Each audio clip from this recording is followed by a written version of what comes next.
Bronk, What up, TB? what do you think my next move should be? Give it to me straight. Maybe it's just time I hang him up. I got one word for you. Retirement. If you retire now, you're gonna be walking on soft sand in a week. Just come to Florida and And feel the wind in your hair. Retirement is like winning another one. Maybe I'll even join you.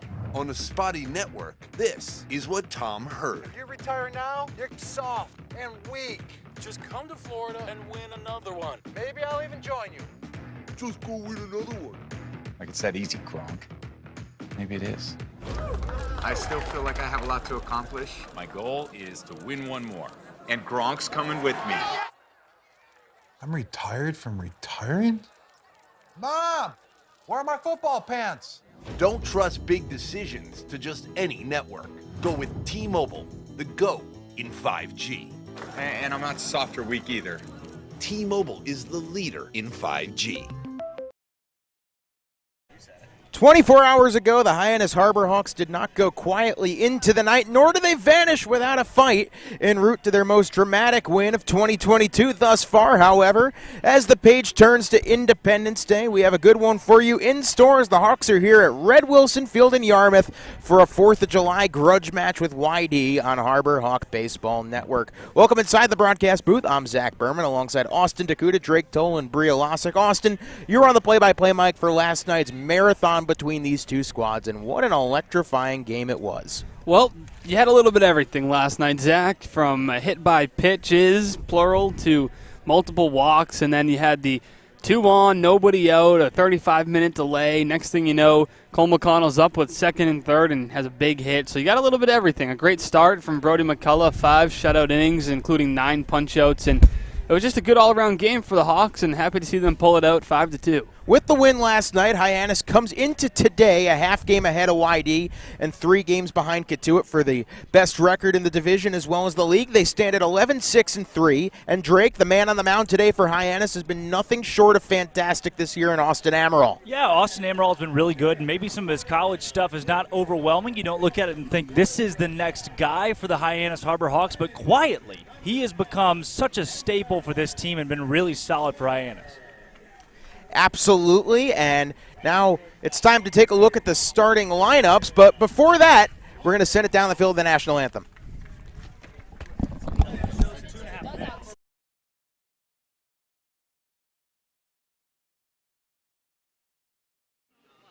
Happy 4th of July. We're here at Red Wilson Field in Yarmouth, and I'm here with Coach B.J. Johnson. B.J., not your first 4th of July on the Cape. What is your best memory out here in Independence Days of past? Well, I can't say that we got a victory on the 4th of July. So I got to say, from that standpoint, there's not a great memory there. I think the fireworks are outstanding. I understand, though, that I think our fireworks are delayed tonight. From what I have heard, I've heard Labor Day, right? Yeah, I think it's Labor Day. So I don't know, and maybe not fireworks, but I bet we'll see some around. Hopefully we'll have some fireworks at this park from our lineup. Well, we saw the fireworks last night at McKeon Park, a 5-2 win over YD. It's a grudge match today. And, Coach, what are the vibes in the dugout after a dramatic, crazy game seemed to have a little bit of everything to it game last night, and now you got a grudge match 24 hours later? Well, I think our vibe's good. I mean, our guys are really together. I mean, they're ready to play all the time. I think they can compete with everybody that's here on the Cape. So I like our chances in any game that we play. I mean, it's going to be a different park. None of these guys, I think, have ever played at this ballpark. It's a smaller ballpark. You know, if we swing it pretty well and pitch okay here, we'll be all right. Let's talk Austin Amaral. His last start in Bourne, it was his best outing of the year by far. He went 6 innings, only gave up 1 run. What are you expecting out of the starter from Stetson tonight? I think he's been totally consistent all year. I mean, I think we've seen that, and I would expect that he's going to go out and do what he does, which is he's a strike thrower, you know, outstanding breaking balls. I think if he's down in the zone, he's going to be in good shape here. Last but not least, you mentioned it's a short-dimensional ballpark here at YD, only 352 if I'm correct, to dead center field. How do you limit the fly balls? Because especially today, it's a little bit hot, a little bit humid, the ball's going to travel, and it doesn't take that far for it to get over the fence. How do you attack the batters? Do you do things a little bit differently? Yeah, well, I think you got to go do what you do best. Obviously, you'd like to keep the ball down here. You know, if you just evaluated it, you'd say, boy, I'm going to throw a lot of sinkers in this park. But it's not a given that every one of our guys is going to do that. Hopefully, they'll come in on people a little bit here today and just limit guys getting extended. Awesome. Thank you so much. I'm here with Coach B.J. Johnson of the Hyannis Harbor Hawks. And right after this, first pitch between the Hawks and YD coming up next on Harbor Hawk Baseball Network.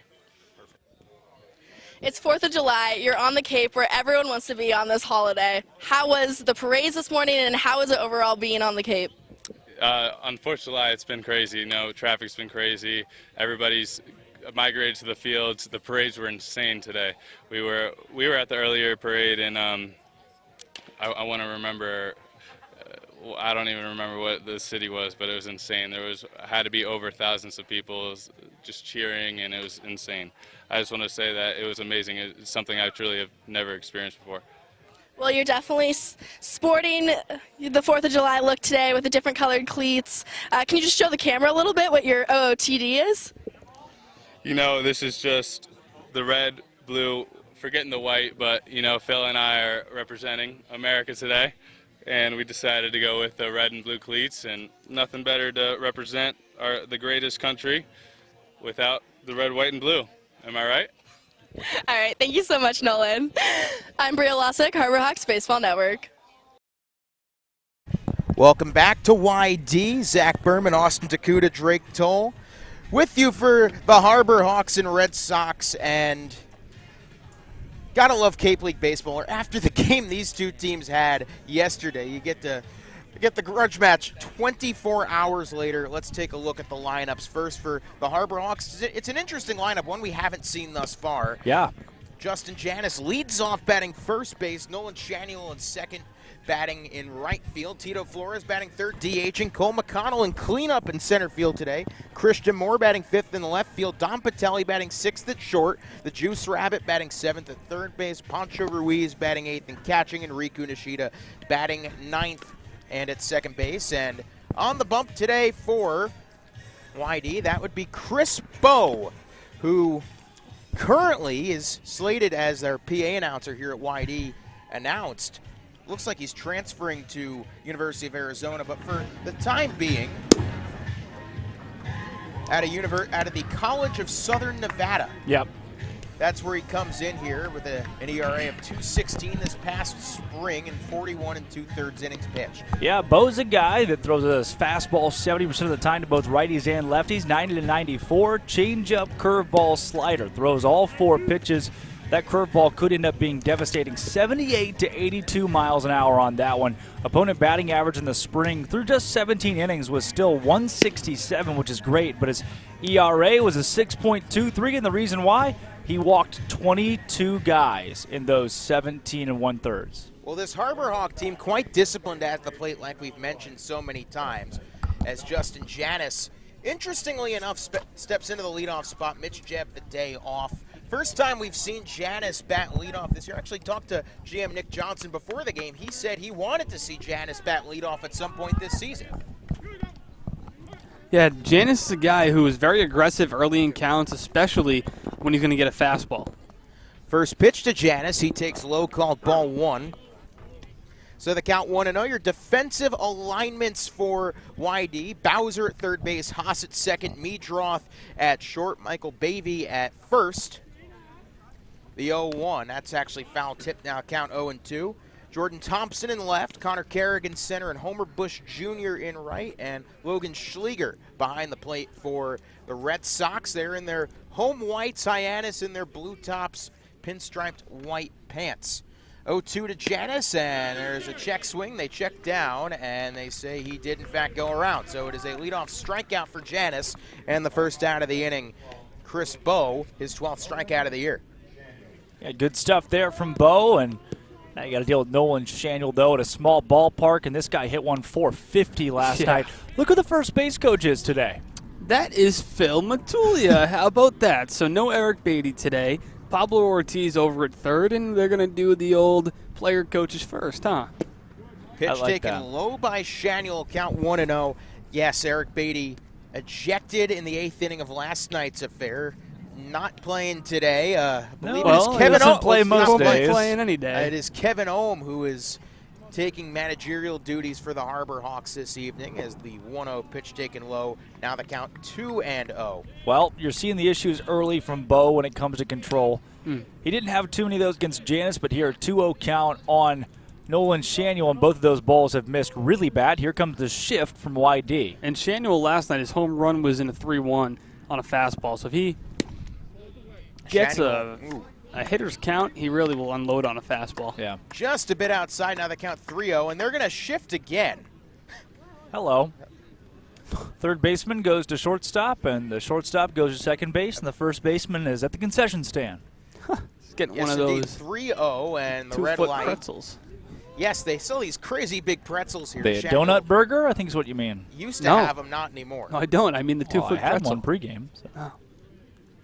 3 balls and a strike now to Shaniel, and Bo, righty to lefty, sets and deals. The pitch is taken low. Nolan Shaniel continues to heat up. He works a 5-pitch walk. So as Tito Flores comes to the plate, man, Chris Bo, the longest he's gone in any game this season has been 4 innings. This is his first start, but in 10 2/3 innings pitched here with YD, a 1.68 ERA. That will play. Only catch, though, it's actually not the walks, it's been the hits. He's given up as many hits as strikeouts, 11-11 aside. Tito Flores steps into the batter's box. First pitch from Bo to Tito, and he hacks at it and misses the count 0-1. Tito comes into this game with an average of 306. Yeah, that's coming off of an uncharacteristic 0 for 3 from Tito last night at the dish, who was pinch hit for by Justin Hyannis, and that ended up paying off as Hyannis drew a hit by pitch in the bottom of the 8th to really start the rally. Yeah. The 0-1 pitch to Tito, and there's a high fly ball foul, and the count now 0-2. These dimensions, like we've mentioned, very short here at Red Wilson Field. 352, yes, you heard that right, to dead center. So a lazy fly ball that might be, you know, a relatively easy fly out for any other ballpark. Although it's big, it doesn't necessarily, I mean, although it's a short dimensions rather, it doesn't really play like that. You don't see as many home runs here because it's still 340 to the corners. Yeah. Most other ballparks are 315, 320 to the corners, and that's where most home runs go in this league.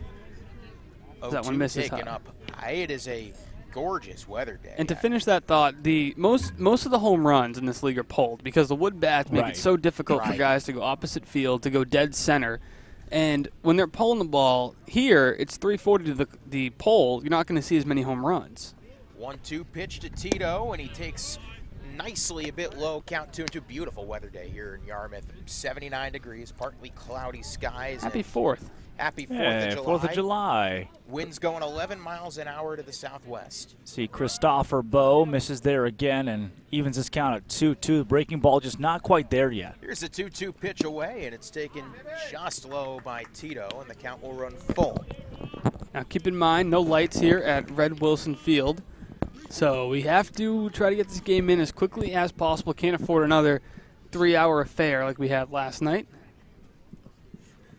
If you told me last night's game was only 3 hours, I 3.5, believe you. 3 hours and 45. 3 balls, 2 strikes, a pitch taken up high, ball 4. So a strikeout followed by 2 walks, and Shaniel and Tito both reach with the base on balls to bring up the man that really stuck the final nail in the coffin last night, Cole McConnell, batting cleanup. And not typical, you see a guy bat cleanup that doesn't have much pop in his bat, but that doesn't really even begin to describe how he plays the game of baseball and how he's played out in the Cape. A .321 average to start the season for McConnell. Well, Drake, correct me if I'm McConnell wrong. also had 9 home runs in the spring for Louisiana I Tech. think he hit cleanup for LA Tech. Yeah, he did. Yeah. Yeah, he did. So pretty good pop. Cape from, a little bit different. Yeah, pretty good pop from Cole McConnell. Really no pop out of any of the Harbor Hawks this season so far. Last in the league with only 6 home runs, but it's not how they won ball games. That hasn't been an issue to this point, and that's why they're sitting at number 2 across the league. Also, on that walk from Bo, he missed pretty badly. You see Schleiger, he didn't like it. He immediately steps up.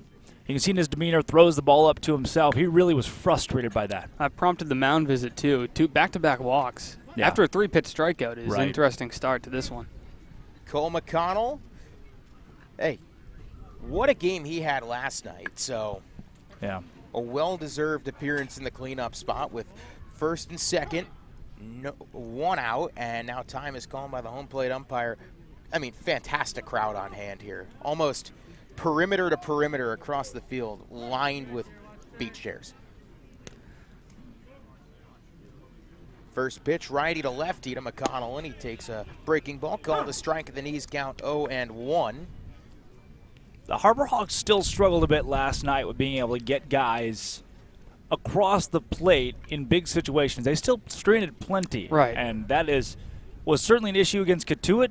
Try not to do that here with 2 on. Well, you mentioned that it was a Campbell bunt that really got the first real run home besides the Shanuel homer. 0-1, taken a bit low, 1-1. Well, And if you recall, 2 of the 5 RBIs were on RBI bunt singles last night, as Dominic Patelli started the scoring with a bunt single. And then the Shanuel home run, and then, of course, the man at the plate, McConnell, Of course. with some of the best timely hitting we've seen all year. 1-1 pitch. It's taken in the dirt. Schleger blocks it. Count now 2-1. Yeah, if you want good news, Chris Bowe does not have the best control in the world, and you're seeing it on display right now. He's thrown in total 18 pitches, 7 for strikes, 11 for balls. He really struggles to put the ball remotely close often. And this is a Harbor Hawk team that does not typically chase many pitches outside the zone either. 2-1 to McConnell, first and second, 1 out. The pitch, and Cole hits it on the ground to third. Bowser across the, and the throw is off the bag at second, and they say he's out anyway. Yeah, he was able to tag it with the foot, reach back. That's an athletic play made by Meadreth over there at second base, and the right call's made. He did have plenty of time to reach back. You can only assume from here that he did touch the bag, and no real argument from the Harbor Hawk dugout.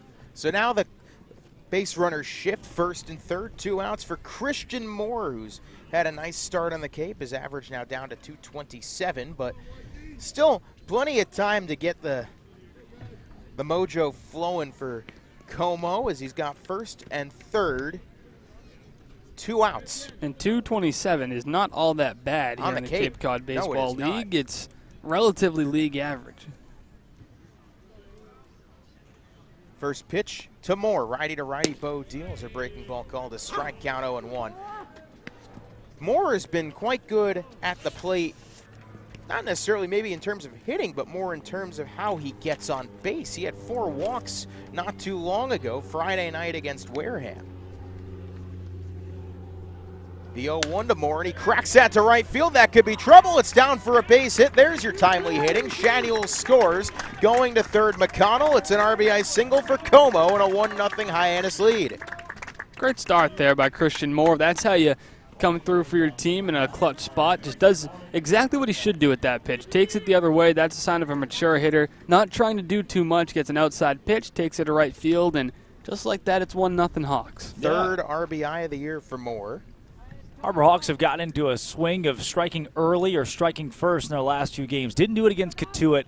They were able to do it against YD fairly early, and then 1-run leads against both Bourne and earlier in the year Falmouth a couple games ago.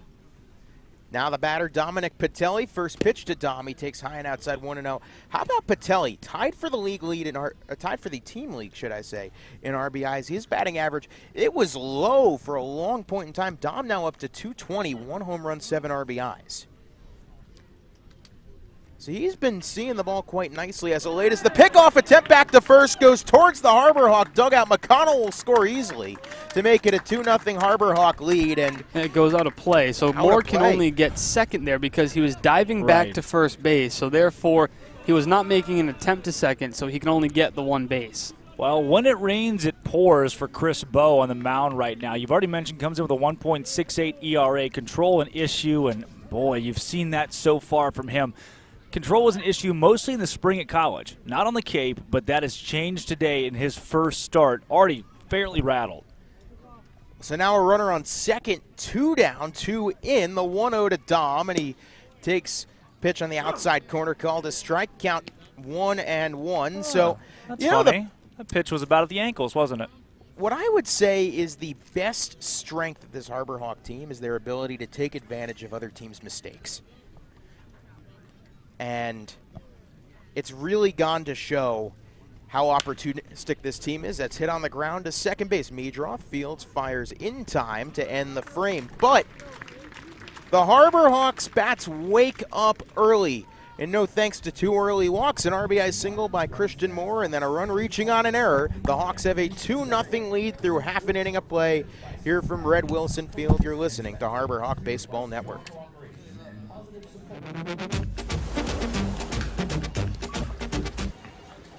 Tastes like a Coke. We nailed it! Coke Zero Sugar. Have they nailed it? Sounds like they really nailed it, huh? Nailed it. And that's when you said...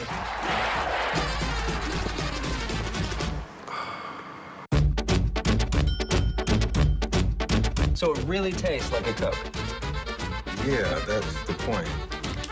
When it comes to buying or selling a home, you need a partner, not just an agent. For over 50 years, Gibson Sotheby's International Realty has set the standard in excellence and performance. A seasoned team that has thrived throughout all markets. Our agents live and work in your neighborhood and understand you.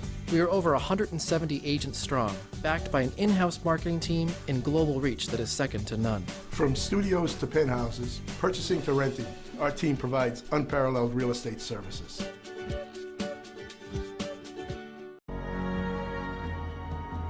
If you live here, fun is your thing. If you live here, tough is your thing. Smart is your thing. Caring is your thing. If you live in Massachusetts, community is your thing. Since 1972, the Massachusetts State Lottery has provided over $25 billion to help cities and towns with the things they need most. If you live here, giving is your thing. Well, it was a nice start for the Hawks as they had 2 cross, and now the scene shifts to Austin Amaral, his 4th start, and he has been a beacon of consistency. Austin's a great name, huh? Yeah, I would say so. His 4th start, in his last 3 starts, he's only given up 1-0 and earned runs apiece, an ERA of 1.50, and you got to look at his last start. 6 innings against Bourne, only giving up the 1 run, 3 hits, 4 strikeouts. So he is a contact pitcher. Right, he's not going to overpower you. No. But he's going to put the ball exactly where he wants it, where Pancho Ruiz puts the mitt. He's going to hit the mitt. He's going to mix it up. He really can throw 4 pitches, but primarily he leans on that fastball, slider, changeup. Has a curveball in his back pocket if he needs it. And, you know, he's a really interesting guy. We'll get more on him later. I talked to him for a good deal of time before yesterday's game. Yeah. Well, that brings up Luke Schlager, the catcher in the leadoff role. He didn't start yesterday's game. He came in as a defensive substitution later in the game. Schlager takes a first pitch called strike. Schlager out of University of Maryland, 2nd team All Big Ten this past year, and he's got something that maybe he could compete with Justin Hyannis a little bit. He is 14th all-time as there's a check swing by Schlager. They say he didn't go. 14th all-time in Maryland school history in hit by pitches, with 24 hit by pitches in his college career. 1-1, Schlager fouls it away, count 1-2. Schlager comes into this one with an average of 265. Your defensive alignments for the Hawks will get them to you after this 1-2 from Austin Amaral, righty to lefty. He deals, and Schlager a weak chopper on the ground, and Nishida scoops, flips it with the glove. A smooth play from Riku for out number 1. Hey, good stuff there by Nishida defensively against a hitter in Schlager. You don't often see a catcher out of that leadoff spot, but a pretty fast guy. Had 22 doubles in the spring, 14 stolen bases as well. He was getting it down the line, but Nishida made a great play. Well, that brings up Hunter Haas, the batting second shortstop, just to give you a little taste. 314 average on the year. He's been fantastic. He takes the first pitch up. And in defensive alignments for Hyannis, Rocco Pepe at third, Patelli at short, Riku at second, Hyannis at first. And the outfield left to right, Moore, McConnell, Shanuel with Pancho Ruiz behind the plate. The 1-0 swung on and missed on the breaking ball. Count 1-1.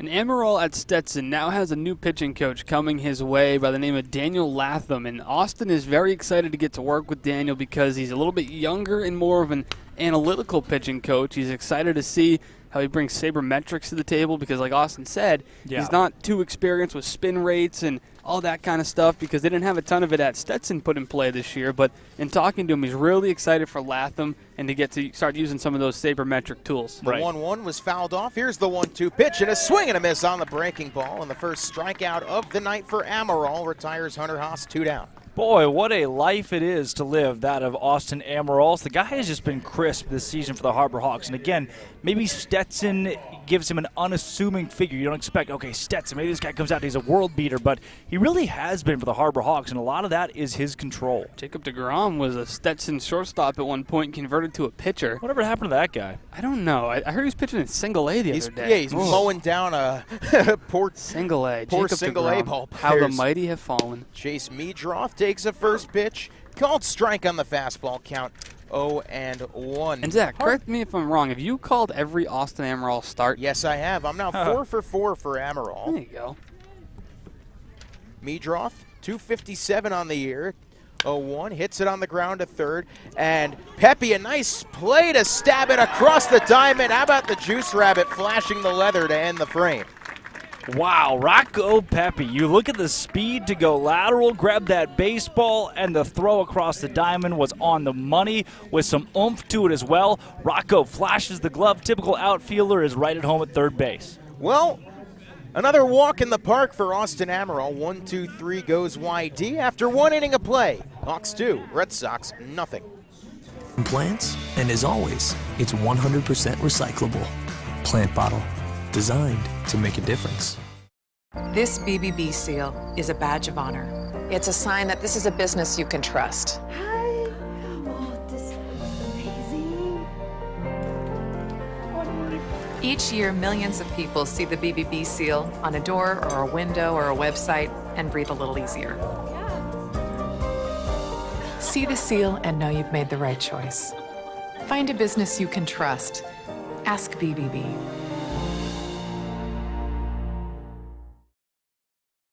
New pitch. Welcome back. Top of the second inning as Christopher Bowe now back in for his second inning of work. He'll face 7, 8, and 9, beginning with the man who flashed the glove to end the last inning. That would be Rocco Pepe. Righty to righty. Bowe sets and deals a first pitch breaking ball called a strike. Count 0-1. Pepe, he has played 4 different positions for the Harbor Hawks to start the season: center, left, right, and third base. 0-1 to Rocco. He checks his swing. Called a strike. Now the count 0-2 on the low breaking ball. Pepe this season with Hyannis, a 182 average, 1 home run, 6 RBIs out of Long Beach State. 2-0 the Hawks lead on Harbor Hawk Baseball Network. The 0-2 pitch, and Rocco waves at it. They're going to bring him up. Yeah, there's no chance in any of the continental 48 states, or Hawaii, Alaska, Guam, and Puerto Rico, that Rocco Pepe went around right there. From my vantage point, it didn't look like he went around, but what do you know? I do know that it didn't go around. Well, that brings up Pancho Ruiz, who has been splitting time at catcher with Jacob Campbell. Campbell had the go-ahead game-winning bunt single yesterday. Maybe should have been more than a single, but that's a discussion for another time. Pancho takes ball 1 up and in. Campbell said after the game, it was my first ever Little League home run, and it got waved off. A 1-0 to Pancho, and he takes up high. Now the count 2-0 on the San Diego State Aztec catcher. Well, you get a strikeout here from Bowe, and the next batter he starts off 2-0, not where you want to be. And if you do end up walking Pancho Ruiz, good luck dealing with Riku Nishida when you're having control issues. 2-0 to Pancho, and there's a high drive, foul down the right field line, and the count now 2-1. We thank you for spending your Independence Day with us here on Harbor Hawk Baseball Network on a day, hey, baseball on the 4th of July in Cape Cod. It's American as apple pie or Joey Chestnut slamming 63 hot dogs. He hit the under today by 10 hot dogs. And he tackled the guy on the stage. 2-1, swing and a miss. Now the count 2-2. You see DraftKings actually, they voided anybody that bet the over because the guy that tackled him took enough time off the clock where they thought it was unfair. Wow. Good for them. You don't see that all the time. 2-2 pitch. Pancho takes a called strike 3 at the knees. So Pepe and Pancho go down swinging and looking, respectively, to bring up Riku Nishida with 2 down. You see that sometimes. Yeah, Joey Chestnut, he actually competed in the hot dog eating contest on crutches and with a cast on one of his feet. That guy's a warrior. Some may argue that guy's not an athlete? Yeah. Yes, I would argue he's one of the most talented athletes in American sports. Sports? Yeah. That's a strong word. First pitch, Riku Nishida takes low, count 1. And remember, we asked Riku not He just did a circle around the umpire. Yes, he did. We asked Riku a couple days ago. I think it was Wes Burton who asked him, Riku, how many hot dogs could you eat in 10 minutes? And he looks at him and says, 2. He had fried rice for breakfast yesterday. I asked him before the game, what was your lunch? He said, I didn't have lunch. I said, what'd you have for a pregame snack? Didn't have one. Okay, Yeah. well, you had to have had breakfast. He said, yep, I had fried rice. Today, for lunch, he had a chicken bowl. There we go. We're making progress. Sounds pretty Riku. good. 2-0 to Nishida, and he swings away and fouls it back. Now the count 2-1. It's funny, Nishida's listed on point streak as 160, and you wonder, he mentioned to a couple of the guys on his team, like, I don't know if I'm actually 160. Are we sure that I'm 160? And so they've monitored his weight every day because, play Major League Baseball, you can't come in there too thin. 2-1, Riku chops it on the ground to short, fielded, and across the diamond. It's a wobbly throw, and Riku beats it out. He beats out the throw from Haas. That should be an infield single, too, there for Nishida. His speed was able to carry him to the bag in plenty of time. Wasn't the worst throw and was well picked by the first baseman standing there, Bovee. I think Nishida's got himself a base hit. I don't think there's anything you can do about that other than just tip your cap to the blazing speed of Riku Nishida. And now that brings up, the typical heart of the lineup, Hyannis Shanuel, which is usually batting 3-4, now batting 1-2 tonight. Hyannis struck out swinging his first time. Scored an error as well, so that's what they will do about that. That's a shame. Actually, they just did rule it a single. First pitch taken low. Point streak has it as a single. I think the error was on the misplayed pickoff. Yeah, that's right. Good call there, ZB. So it is an infield hit for Riku Nishida. Good deal. And Riku swiped 53 bags at Mount Hood Community College this past spring, was thrown out on the base paths twice yesterday. Now Hyannis up 1-0 in the count. Hawks already up 2-0, looking to add on to their lead, and Hyannis swings away and fouls it away. Count 1-1. So, well, I'd expect a little more of a conservative approach on the base pass from Riku tonight, especially considering not only he got picked off twice last night, you're playing the same team as yesterday. Yeah, exactly. So different catcher. Well, they're team. Same team. You're used to his antics, so it doesn't really matter to the catcher. They know what type of base runner he is now. They've seen it for themselves. The 1-1 to Hyannis, 2 outs, top of the second. Hawks up by a pair, and they check back on Nishida. Well, some guys are tough to read on the base pass because they do it quietly. They steal bags quietly, dance around wherever they are. But Nishida, you can't help but watch his antics. 1 ball, 1 strike, 2 outs. Nishida, he's got the big lead off of first per usual, as now another check back off of first. This is the second of 4 times the Hawks have seen YD, and they'll only see him 2 other times. Once in Hartford and once back here later in July at Red Wilson Field as the 1-1 fouled away 2-1. This is the only interdivisional matchup on the 4th of July because every matchup is a home-and-home Saturday or Sunday, Monday, and it's the 2 closest teams to each other. So Falmouth, Catuit, Wareham, Bourne, Brewster, Harwich, Orleans, Chatham, but everybody else is playing within the same division except for these 2. Why they do that? To cut down on traffic, which, believe it or not, there was not much of, at least for me today. Oh. The 1-2 to Hyannis, and the pitch is taken up high, 2-2. 92 there on the fastball, so at least that pitch is working for Bo. We were told that Bo can hit up as high as 94. Haven't seen that yet. 2 balls, 2 strikes, 2 outs, 1 on. Here's a 2-2, righty to lefty. Riku goes. The pitch weakly chopped. Could be a tough play, and it's a flip from Bovee to Chris Bowe to retire the side. So despite the infield hit, no harm, no foul for YD. No runs, 1 hit, 1 left on after 1.5 innings of play. Hawks 2, Red Sox nothing on Harbor Hawk Baseball Network. Hey, Mama, what's up? Did you switch my service from Verizon to T-Mobile? Yep. T-Mobile has the only nationwide 5G. Well, Mr. Know-It-All, let's see if you right about that. Mama. Hey, Mama, I'm working. It works at the pie cash out. T-Mobile's 5G works inside and out. Hey, what you need, Mama? I'm trying to watch the game with my boys. It works in the park. Oh, okay. Mama? It works at the aquarium, in the parking garage, at the beach, in the elevator. It works in the movie theater, too. Oh, shush yourself. I'm talking to my baby. You're driving me crazy. I was just calling you to say thank you, baby. I love you. I love you too, Mama. Yes, Mama. It works in the kitchen. Tell mama. Mama? 5G, it works in the club. Who are you on a club with? All about it. Tell mama. Fittingly, on a day that we celebrate America, we're brought back in with the land down under by Men at Work. Yes. How fitting is that, Mr. Zebo? On the day we celebrate America, why not some music about Australia? Hey, Drake. Hey, Zebo. You better run. You Better take cover. Very nicely done. Is that a harmony you got going on there? Might be. I tell you what's in harmony right now. That's Austin Amaral's right arm in a baseball. Yeah. Hey, No kidding. he has 1, 2, 3. been See you so later. good as of late. Mike Bovey, Cole Carrick, and Johnny Long, 4, 5, and 6 due in for YD.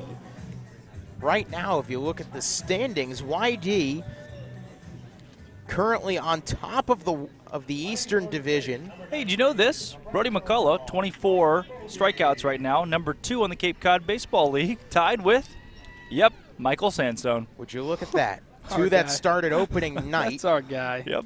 Mike Bovey, first pitch, takes it in the dirt, 1-0. Like I was just saying, YD now only up 3 points on Brewster and 4 points on Orleans. Yeah. So Carson Wisenhunt also top 10. He's no longer on Cape as that's fouled off.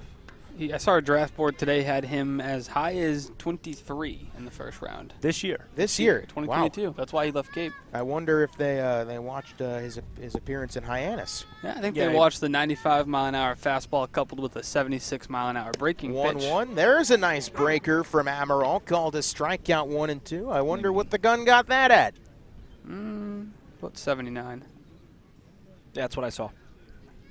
The 1-2, Amaral to Bovey, and Amaral gets it in the dirt now. The count 2-2. I mentioned Mike Bovey out of UNO, University of Nebraska, Omaha, not UNL, University of Nebraska, Lincoln. True. He's an Omaha Maverick. Not UNA, Northern Arizona. 2-2, and Bovey hits it on the ground to second. Nishida Fields fires to his left in time. An easy pitch and catch from Riku to Hyannis for out number 1. Another good play there defensively by Riku Nishida, and I'm going to finish up on Wisenhunt, one of the better arm talents we've seen this season.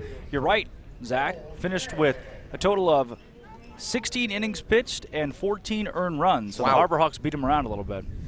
And now that up steps Cole Carrick, a teammate of Pancho Ruiz. They're both out at San Diego State, or as Ron Burgundy would say, San Diego. It's a good movie, Anchorman. Which I'm one? sure it was. I assume Austin hasn't seen it. First pitch, Carrick fouls it away. Count Nope. 0-1. I've never seen the second Anchorman. Oh, wow, really good movie. Really? Yeah, that was my favorite. Yep, it's got that guy with Paul Rudd is in it. Paul Rudd's in the first Anchorman. Yeah, I didn't say he wasn't. That is true. He didn't. So. Carrick, 286, 1 homer, 6 RBIs this season. And he fouls away the 0-1. Now the count 0-2. Amaral works fast and efficiently. That's what we've really gotten to know him as in terms of his hallmarks. And he's got the right jersey on today. How about Yay. that? Back in Bourne, in his last start, he didn't have his jersey, so Jackson Baumeister was kind enough to lend him the old 33. Tonight he's back in 10. The 0-2, and it's taken in the dirt by Carrick, who's got to maneuver away from it. The count 1-2, of course. Was that a maneuver? Shades of Fremont? No. I see what you did there, Zach. No, that was not intentional. 1 ball, 2 strikes, 1 out. 2-0 Hyannis, the 1-2 pitch. Chopped right back to Amaral, stacks it with the glove, the underhand flip to Hyannis for out number 2. Yeah, Amaral's last start. We've already talked about 6 innings pitched, which is really good. Double his 2 appearances previous. 6 innings, 1 earned run, just 3 hits, 4 strikeouts. And on his year, he's got in total 9 strikeouts. He's not a world beater in that category, but still great at pitching to contact and contact that generates soft outs. Johnny Long, the last gasp here for YD in the bottom of the second, takes the first pitch up high, 1-0. It is Kevin Ohm, who is the manager for the day for the Hawks, up against the winningest manager in Cape Cod Baseball League history, and Scott Pickler. The 1-0. Breaking ball called a strike at the knees. Count 1-1. That's a good pitch. Just so happens that Pickler is 0-for against the Hyannis Harbor Hawks in 2022. That is true. 1-1 to Long. Amaral deals. That's a high fly ball. Center field. McConnell coming back in. Makes the catch to retire the side. So 6 up, 6 down for Austin Amaral. And, hey, through 2 the Hawks are up to on Harbor Hawk Baseball Network.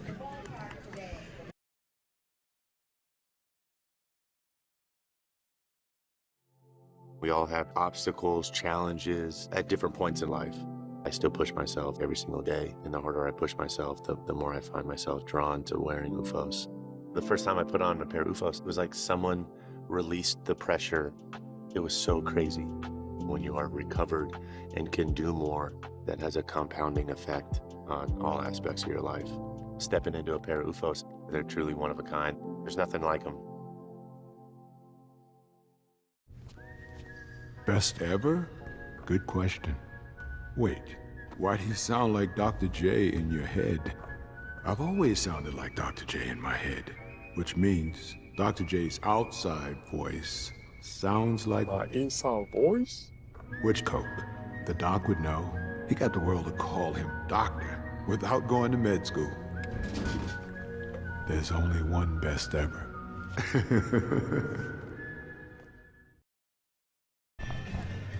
Top of the third inning of play here from Red Wilson Field in Yarmouth. Hyannis 2, YD nothing. And up steps Nolan Shaniel, who's, hey, he's had an extra base hit in 3 straight games after a slow start to the year. Yes, and another minute work song there, going 2 for 2 with Who Can It Be Now? And who could it be at the plate but Nolan Shaniel, who's red hot? Well, last night he hit a baseball a long way from home. We ever get numbers on that one? I did. I can tell you that after. He swings and misses, count 0-1. What were the numbers? 396. Oh. That's it. Huh. But hey, over the scoreboard at Judy Weldon Scarf Fountain Field, he pimped it. And when you hit a baseball that far, you deservedly can, as he takes it in 1-1. Now, Shaniel's got the bright blue cleat on the left foot, the bright red cleat on the right foot. I think that's the first time we've seen him in that today. Very patriotic from the FAU product. I mean, FAU's colors also no red, way. white, and blue. Shaniel takes a called strike. Now the count 1-2. Now, the man in the hole, Christian Moore, he might know a thing or two about pimping home runs. Top of the third, 2-0 Hawks. The 1-2. Bo deals, and Shaniel weakly chops. That's headed right towards us. That is Tito Flores who follows him up, and Flores bunts that one off. Would have been right at us. 1 ball, 2 strikes, nobody out. Righty to lefty. Bo gets his signs, sets and deals the pitch. It's taken in the dirt, 2-2. Shaniel, 227 on the year, 1 home run, 5 RBIs, but in his last 3 games, he's doubled twice and homered. 2-2 pitch incoming. Bo shakes off 1 sign from Schleiger. Now delivers a 2-2 in the dirt, 3-2. Hawks lowest in the league with 6 home runs, but it almost feels like the brand of baseball they play harkens back to a bygone era where small ball rules the baseball world. They kind of get a good mix of both, really. 3-2 payoff pitch. Shaniel chops it foul. You know, you'll see some of those games the Harbor Hawks really lean on the small ball, and then there are the nights like Katuitt where you're relying on the bats and base hits. Well, they got 10 of them and just couldn't produce runs. But Hyannis goes a bit back and forth between the small ball and actually just playing, go up and hit. They're 4th in doubles, 1st in triples, and 4th in total bases. So. Well, there's another total base to add to the count as Shaniel is now 0 for 0 with 2 walks. Good eye from Shaniel. He is 2 walks away from the golden toupee. Golden toupee. Tito Flores, who Shaniel had 3 walks last night, too. So wow. Guy's seeing the ball. The guy's OBP is skyrocketing. Tito Flores walked his first time up, and now a runner off first for Shaniel. Don't have much of a look at the YD bullpen. It doesn't look like anybody's warming. Actually, I take that back. There is somebody warming. Oh. First pitch to Tito. Taking just a little bit low, called a strikeout 0-1. Yeah, that's a good eye there from Tito to lay off of that one, but see, the strike zone has been really big tonight. No balls and a strike. Nobody out. Runner off of first, Shanuel. Not a huge stolen base threat. Well, he was 11 for 12 at FAU. 0-1, swung on and missed. Now the count 0-2. Philip Matulia, like you mentioned, coaching first base, and I still have to do a double take every so often now with he's sans beard. He looks exactly like a first base coach. Like I wouldn't expect a player. He's got the stance, you know? Yeah, he's all in today on the coaching. Like all in. The 0-2. Tito. Yeah. They say he didn't go. Oh, wow. We are being a generous strike zone and a generous eye there from the first place umpire. I was just about to ring him up, but on that note. Yeah, well, Ring him Tito up, stays alive. check him out, send him back to the dugout, huh? 1 ball, 2 strikes, nobody out to Tito. Good morning, good afternoon, good morning. Yeah, another chance for you. Not bedtime yet. The 1-2. Tito, now Oh, he swings and misses, so there's the first down of the inning. Yeah, it's that fastball's looking pretty good today from Bow. Here's a keen observation. Mitch Jebb, who's not playing today, is sitting at the very front edge of the dugout here, just eyeing every batter that comes up. Hasn't missed a pitch, has a baseball in his right hand, a bat in his left. Mitch Jebb's just that guy. Student of the game, some might say. He's ready to pinch hit, and if that situation arises. Put me in right now, Coach. Yeah, I don't think he can get to the box fast enough. Jebb has not had a day off since he joined the Harbor Hawks organization, so today is definitely a well-earned day of rest for Mitch Jebb. First pitch to Cole McConnell, taken outside 1-0. McConnell hit into a fielder's choice his first time up. Only one down here. Still an opportunity to advance a base runner in Shanuel with Christian Moore behind him as well. Here comes the 1-0 pitch from Bow. He deals, and there's a strike. Very low, but a strike nonetheless, 1-1. Somebody has a cookout after the game. I might have a cookout. They need daylight. We need daylight, too, for the baseball game to go on. Well, no lights. The 1-1 delivery from Bow. He sets and deals, and McConnell chops it on the ground to first. And this could be 2. The throw to second, not in time, so Bovee stepped on the bag for 1, and then his throw took Meadroth off the bag. Well, he had a tag at second base, so you didn't got to have a get that chance. laid down, and I think that he made the case that he had the tag put around, and he did have a tag on Shanuel just a hair too late. So it is a put out at first, no put out at second. Now a runner in scoring position for Moore, who broke the 0-0 shutout, should I say, with an RBI single in the top of the first inning. 2-0 Hyannis, our score, threatening to add more. Shanuel No pun also intended. 28 stolen bases in his career, so a lot of speed at second. First pitch taken low and away, 1-0. Harbor Hawks, 2 hits, 2 runs, no errors for YD. No runs, no hits, 1 error. That error proved to be a costly one. It's the difference between this game being a 1-0 and 2-0 game. All right, I got an observation for you guys. Yeah, hit me.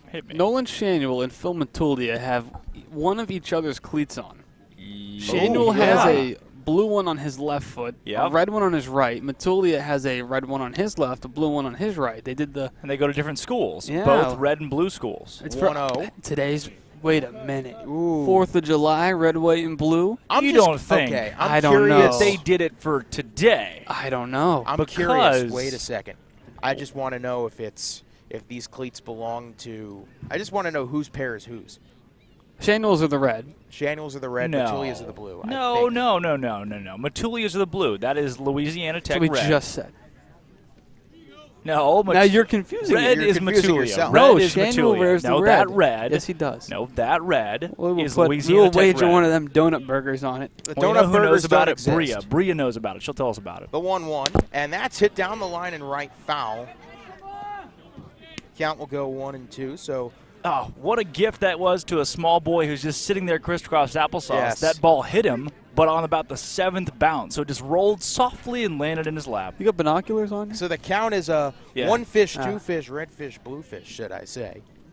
What? Dr. Seuss reference. Come on. That was pretty good. I didn't get that in terms of the count, but yeah.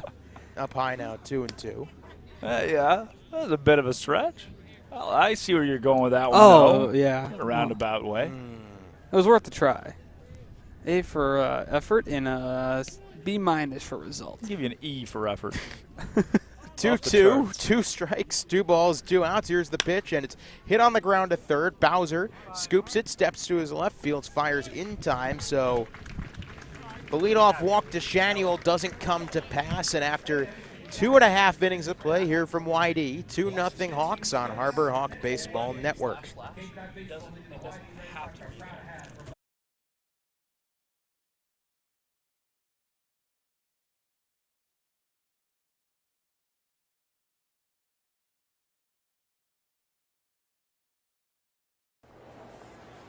Diet Coke?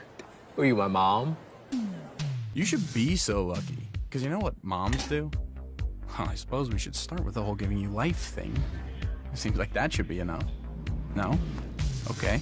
What about her ability to send shockwaves through the neighborhood without saying a word? Or whip up a ridiculous handmade costume that you forgot to tell her about? Not to make you happy, but because she had a reputation to uphold. She invented rideshare, called it carpool, and did it for free. She didn't need those dating apps either. You copied her jeans, her spin, her shoes, her scrunchie, and whether you realize it or not, her music. Why not? Oh, and she can win any argument in 4 words. Because I said so. Everything you're trying to do, she's already done it, did it better, and she did it with a Diet Coke in her hand. So, drink what your mama gave you.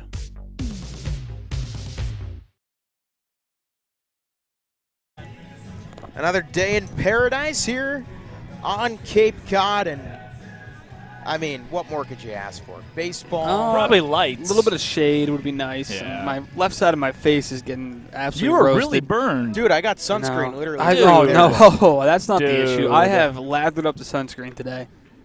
How much do you think? How many SPF? SPF, I don't know, but put it in terms of baseball, about 3 bases worth. Okay. Jeez, there's only 4 bases out I know, there. yeah, so as much as there is almost. First pitch into Drew Bowser, who made the last out, fouls it back, count 0-1. It's been 6 up, 6 down so far for Amaral, who has just been, you know, Austin Amaral. He's been what you expect. Yeah. The 0-1, Amaral gets it chopped right back to him and fires the first in time for the out. Austin Amaral being Austin Amaral, soft contacts aplenty. Yeah, it's the Amaral MO. Get soft contact, ground it on the infield, or maybe even a weak pop fly into the outfield. Those two are the way that he goes to get his outs, and they've worked so far. Also, shout out to George Apple Banana, the bullpen catcher is in the dugout. He's decked out with about 7 red, white, and blue necklaces today for the 4th of July in the dugout. The batter, Jordan Thompson. There he is. You know, Amaral, we mentioned in between innings, does not get a lot of strikeouts. Here comes the first pitch to Bowser, way up high, 1-0. But that almost plays into his favor because what you lack in strikeouts, you make up for in efficiency, and that keeps your pitch count low. Yeah. Oh, yeah. I mean, if anybody on this team is privy to a 3, 4, 5 pitch inning, it's Austin Amaral. The 1-0 to Thompson, and he takes up high 2-0. Thompson, 5 for 35 on the year, 1 homer, 7 RBIs. That's good for an average of 142. Thompson coming in out of Louisiana State, the 2-0. Checked his swing. Did he go around? They say no, count 3-0. Yeah, just 58 points below the Mendoza line. 3 balls, no strikes, 1 out. Amaral deals, and it's taken for a called strike at the knees, count 3-1. 3 balls, 1 strike, 1 out, 2-0 our score. The Harbor Hawks a lead early on the 4th of July. Here's the 3-1. There's a strike, and now the count goes full. Good pitch there for Amaral. Payoff pitch incoming. 3 balls, 2 strikes, 1 out. Hawks up 2-0. Looking to keep it as such. Austin Amaral gets his signs from Poncho. Shakes one off, now delivers righty to righty, the 3-2, and he spikes it for ball 4. So the first base runner allowed by Amaral tonight comes via the walk, and now Austin's got a base runner to contend with. Just his 5th walk through 14 innings this year has not really been an issue for Amaral. Solid control, and Zach sets up the double play. Yes, it does, and clearly Pancho saw something because he trots back out to Austin to talk it over with him on the mound. I think on the 2-0 there was a missed sign, and Amaral went to a slider instead of what Pancho called. So I think that's what they're discussing there, how to get back on track for this next at-bat. So that brings up a man we did not see yesterday. That would be Homer Bush Jr. out of Grand Canyon. Also worth mentioning that Thompson at first base had just 3 stolen bases for LSU in the spring. Bush comes in batting .214. First pitch taken low, 1-0. So now 5 of the last 6 pitches from Amaral have been balls. So yeah, typically not someone that loses the strike zone very often.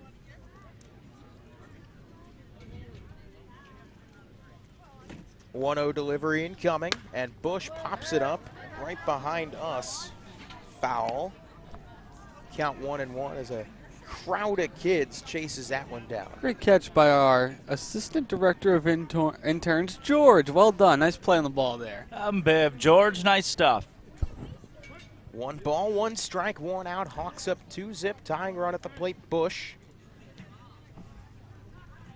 Righty to righty, Amaral deals, and it's taken low and away. Might have been a pitch out, but getting back to first in plenty of time. Thompson 2-1. I've done lots of Googling here, and Homer Bush Jr., no relation to George Bush, who actually lives in Waco, Texas. Huh. Oh, really? Yep, no relation, sadly. Any relation to Homer Bush Sr.? No. Oh. Amaral deals a swing and a miss on the low. Like a slider of sorts that count 2-2.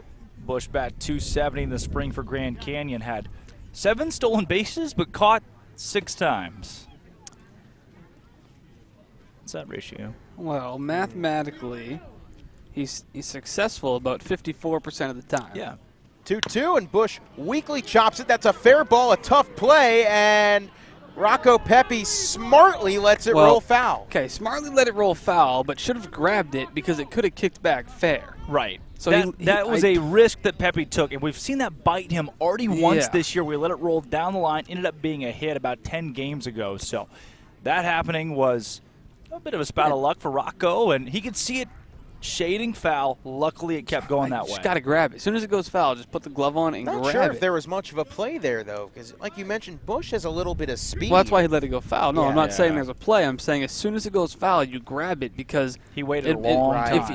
If you wait, it goes back fair. It's a fair ball. If you grab it foul, it's immediately dead. Foul ball. 2-2 pitch incoming. Amaral sits and deals. Runner goes. Pitch taken for ball 3, and Pancho loses it on the transfer. So it is a stolen base for Thompson, and now the count runs full. It's be a big pitch here from Amaral. I mean, if you go put Bush Jr. on first base, 2 guys with solid speed on the base paths, and for YD, you then get Schleiger, who's the #1 hole hitter. Well, you don't want to walk your 8 and 9 hitters, respectively. No. You don't. Payoff pitch to 3-2, and there's a high pop down the right field line. And I think it was ruled a foul ball. We don't have a view down the right field Well, the home plate umpire did call it foul. Lands foul harmlessly. He thought the Harbor Hawk defense may have had time to get there, but just drifting into no man's land here to our right. Well, for us, it's no view land. We got to go off of what the I've kind of got a window there. I just go off the umpire. Well, this is a big pitch incoming. 3 balls, 2 strikes, 1 out.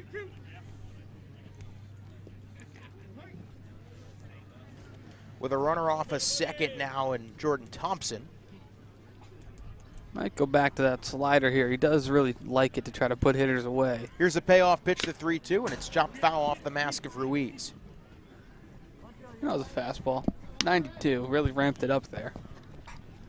Well, you ask a guy at 3-2 to throw a strike, he does it and fouls one off. You ask him to throw a strike again, he does it, another one's fouled off. That's just a great at-bat by the hitter. And now he has to be perfect, essentially, for a third straight pitch.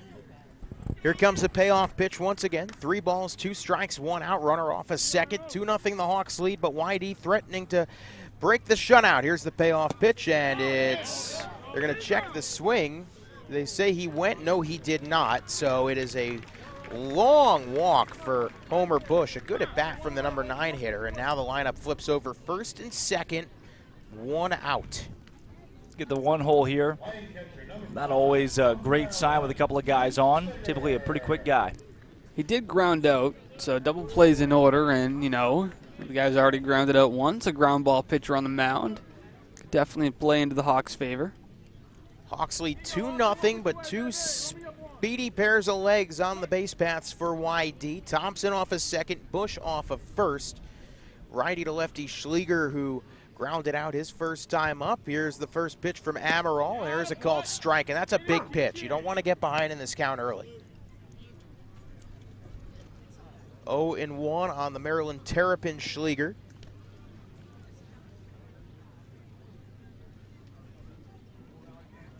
Amaral checking off a second. The 0-1. Schleger hits it in the air to left field, right at Moore, and he makes the catch, almost let it drop. Moore seemed to get a late jump on it, and he had to make a lunging catch coming in, but he does make the play for out number 2. Flash the glove a bit, both the runners stay put. You get your second out of the inning. Yeah, you're facing the 2 hole here, but a little less dangerous with 2 down. Hunter Haas struck out swinging his first time up. That's the only strikeout that Amaral has accumulated so far today, and this is a big spot with Haas, probably their most talented hitter at the plate. Well, Haas bat 186 in the spring for Arizona State, so YD kind of took a chance on the guy, 11 for 59, and boy, he's been solid since he got to Cape Cod. First pitch to Haas, and he takes low and away for ball 1. 2-0 Hawks, but YD tying run off of first, go-ahead run at the plate. Haas does have power, 1 home run, 2 RBIs. Amaral checks off second, deals the 1-0. It's a high fastball that Haas cuts on and misses the count 1-1. Yeah, solid there from Amaral at 93, about the highest that we'll see him touch. Yeah. When he reaches down into that bag and is able to gun it, now you're in business. 1 ball, 1 strike, 2 outs. Hawks up 2-0 here on this 4th of July. From Red Wilson Field, the 1-1. Swing and a miss. Almost the same pitch. Now the count 1-2. Breaking ball there from Amaral that lands in well. Look like the changeup at 86. Aiming high. Yeah. So now it's a 1-2. Do you drop it a little bit low, or do you go back high again? Wipeout slider is I'd not drop a bad it low option, as often as possible.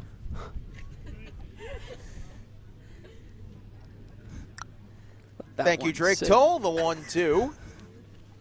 And he does go low, dropping it low, 2-2. 2-2, 2 away, 2 on.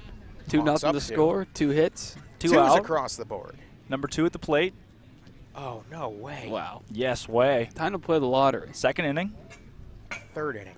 Oh. Well. Here's a 2-2. Amaral checks off a second and delivers a 2-2. Nice job by Haas to hold up.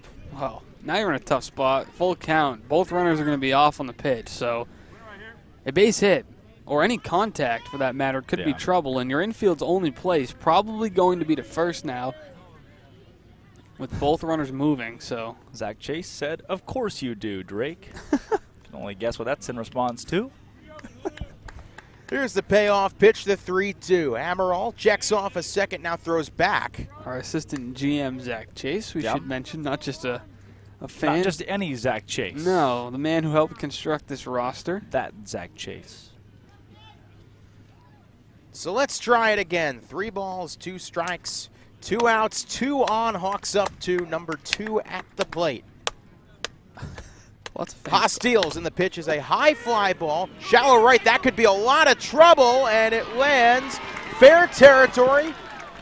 It is a fair ball. The run scores off of second. Thompson going to third, and not coming home is Bush, but it's an RBI single for Hunter Haas to cut the lead in half.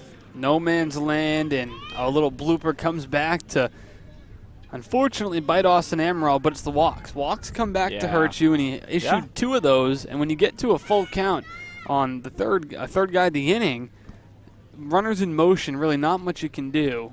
Here comes Coach Ohm, too, and Amaral's first 2 starts of the season, he went 3 innings apiece in both, and this might be the day for him, but we'll see. He's the acting head coach today, so his mound visits won't necessarily signify a pitching change. Yeah, he's a guy who makes the mound visits normally, not for pitching changes, but to calm pitchers down, get them settled in, make adjustments, and, of course, Eric Beatty, the guy who's going to make the pitching changes.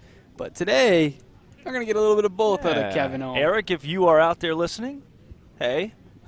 He's probably Happy 4th of July. Sitting Great out to there have with you. his family, grilling, celebrating. Hey, there are worse days to get off. You're really on it with the grilling today. Zach, what do you – I think I'm getting the inkling that grilling you plans? want to grill today. Yeah. I got to get some hot dogs after the game. Absolutely. All right. Huh. I recommend Tex Berries and Taunton. Yep. So it's a long drive. Where was the place north of Boston yesterday? Oh, Hingham he was in. That's south of Yeah, Boston. they got a couple of places over there. If you don't mind driving to Hingham again. A couple hot dog joints. You can go to the ballpark at Wareham. Really good hot dogs at Wareham. Don't go to Bourne.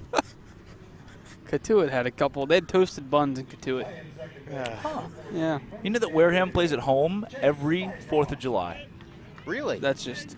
Well, they're not at home right Because now. the traffic to get on Cape is impossible. Well, guess what? They're in Bourne I got right down now. here about the quickest I've I got don't know down if that's all season true. today. Bourne doesn't have a baseball team. That's also true. In Buzzard Bay. So Chase Meadroth now with the tying run 90 feet away. First pitch, Meadroth takes up high, 1-0. You know, you said Katuitt is toasted buns. You know who also is getting toasted right now? The Katuitt Kettleers themselves, as Falmouth is beating them 4-1. Wow. I'll take that segue when it's Katuitt losing.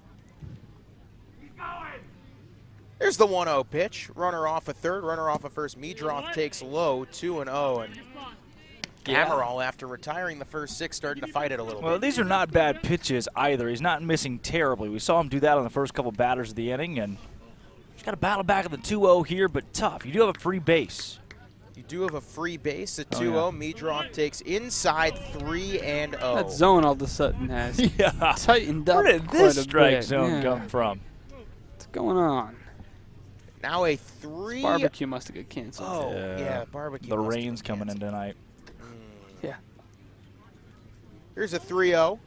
And he gets the green light, hits it on the ground to short. Patelli will make the quick out over to second. It's a 3-0. Just bailed him out. He's walked 2 in the inning, was 3-0 on another guy, and they just bailed Austin Amaral out. You know, there are a lot of scenarios in which, there are a few scenarios in which green light on a 3-0 can vaguely make sense. Not That there. was not one of them. Well, after all of that, YD does cut the lead in half, but no further damage. And now with the lead 2-1 after 3, it's time to set it to Bria Losick. Bria.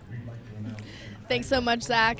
Happy Independence Day once again from the Harbor Hawks Baseball Network. The team is definitely celebrating in style. They're wearing their camo hats, and a couple guys are wearing red, white, and blue beads in the dugout. Just to clear up some confusion about the Nolan Shanuel and what's going on there, Bria? Philip Matulia cleats. They're both wearing one red, one blue, as you guys mentioned. I talked to them about it. They both have red and blue cleats. What? Oh, so what? they didn't switch or anything. They just planned it because they both had them.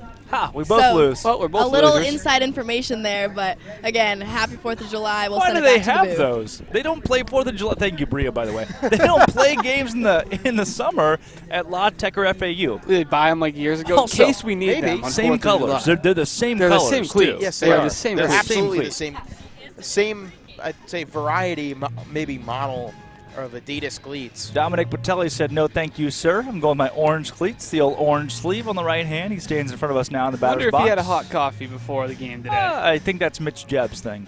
No, that was it's Patelli and Patelli's Bourne. thing. That was Mitch Jebb and Bourne. No, it was No, You and I Patelli. ran It into was Mitch Patelli. Jebb. We ran at into the Patelli. concession Ask him stand. right now. It was You and I chance. both had very No different chance. experiences in Bourne. Tom, you drink coffee before the games? In Bourne, you had a hot coffee. At Bourne? At Bourne, I did. Oh, take that see? drink. See? All right. See? Take that drink, All Toll. right, I'll accept that. Twice. He did it twice. He did it twice, and you said it was Mitch Jebb. Thank I you. could have Don sworn Patelli, that friend it of the was Mitch broadcast Jebb. booth. Who's not a friend of the broadcast booth? Let's break that down. Let's answer that now. People are asking. Who is not a friend of the broadcast booth? Well, Gabe Starks, because he was activated 2 days ago.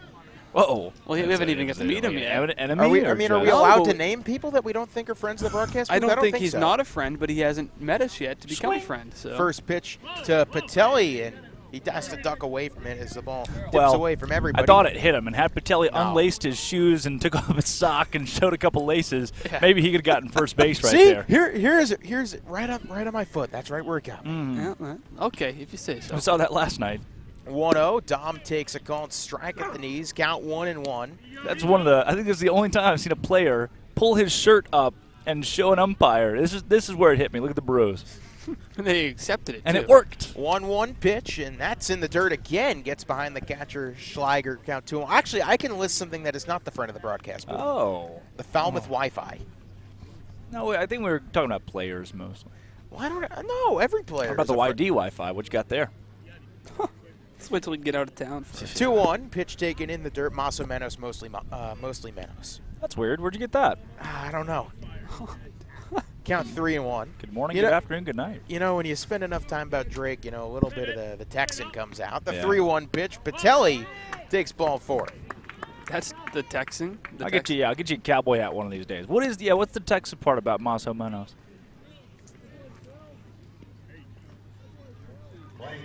Now the batter, Rocco Pepe. I don't know if it's a Texan thing or if it's a Drake thing. Yeah, I say Maso Menos. Took 3 years of Spanish at Baylor. 3 semesters of Spanish at Baylor. Tough Spanish program, great program. What too. does Maso Menos directly translate to? More or less. Bilingual. Harborhawks Baseball Network. The batter, Rocco Pepe. I can confirm I am not bilingual. First pitch. clearly. And Pepe, a high fly, left center field. Let's see who calls it off. And it's Connor Carrick who calls it off for out number 1. No, Spanish has always been, let's call in all the tutors, let's call in Chegg. Oh, Chegg. What a reference. Well, going back to that last play, Rocco Pepe is trying to be more aggressive. We've seen the last couple weeks earlier in the counts. That one just got under it a bit, but you got to be happy with the swings he's putting together. Really starting to come around. I think it's only a matter of time before the ball starts to drop. It is 2-0 or 2-1 Hawks, should I say, in the top of the 4th inning. I like 2-0. You can say that. And now the check back to first as Patelli dives back. Patelli a threat to steal, as we have already seen quite a bit this year. Not at the top of the stolen bag leaderboard for the Hyannis Harbor Hawks, but he's got 5 bags swiped to his name.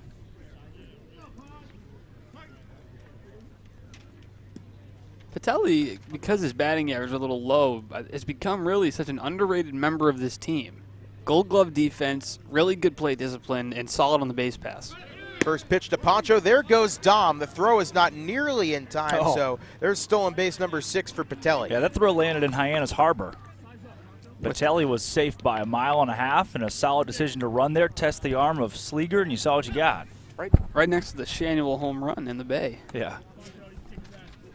1 ball, no strikes, and it looks like Scott Pickler's out having a discussion with the home plate ump about something. Yeah, let's see what they got over there. I was surprised that Bo is actually still in this. He's got 68 pitches right now. Control's been a little off. You haven't seen him really throw his stuff at his best today. And to this point, Zach, you're the, well, there they are. Yeah, there's some serious action going on in the arm barn for YD as opposed to minor action. Looks like 44 out there. It is 44. Luke Franzoni. The Xavier product. Xavier in Cincinnati. Which is in? Ohio. Yes. OH? I-O. Jinx. Oh, so Hawks with the guy in scoring position now. 1 out, hitters count. Really good chance to try to get that 2-run lead back that you had out of the gate. So we'll see if they can try to put something together here to add on. 1-0 to Pancho, and he cracks it foul. The count 1-1. Oh, that's off the shin of a fan. I have just noticed no fence on the left side of this ballpark. There's no fence on the right side of this ballpark. No fence. It's just fans. Literally, there's not where there should be a fence and 10 feet and then stands. There's just these fans are on the baseball field. It is a high school ballpark. Welcome to the game, boys. It's top of the 4th. Hello. Yeah, the field. Yeah, out. What is that? Center field 250. It's an interesting experience because it's such a laid back. They check back off a second. The throw gets into right field from Bow, and Patelli will take the extra base gladly, and the ball is dropped in right field. Here comes Patelli, the relay home, not in time. Heads up base running by Dominic Patelli to give the Harbor Hawks their 2-run cushion back. What do you know? Dom Patelli went from first base all the way home without a bat of contact for the Harbor Hawks. And Riku Nishida has just looked at us in the broadcast booth and said, that was good. That was good indeed, Dom. The count 1-1 now on Poncho. Thanks, Riku.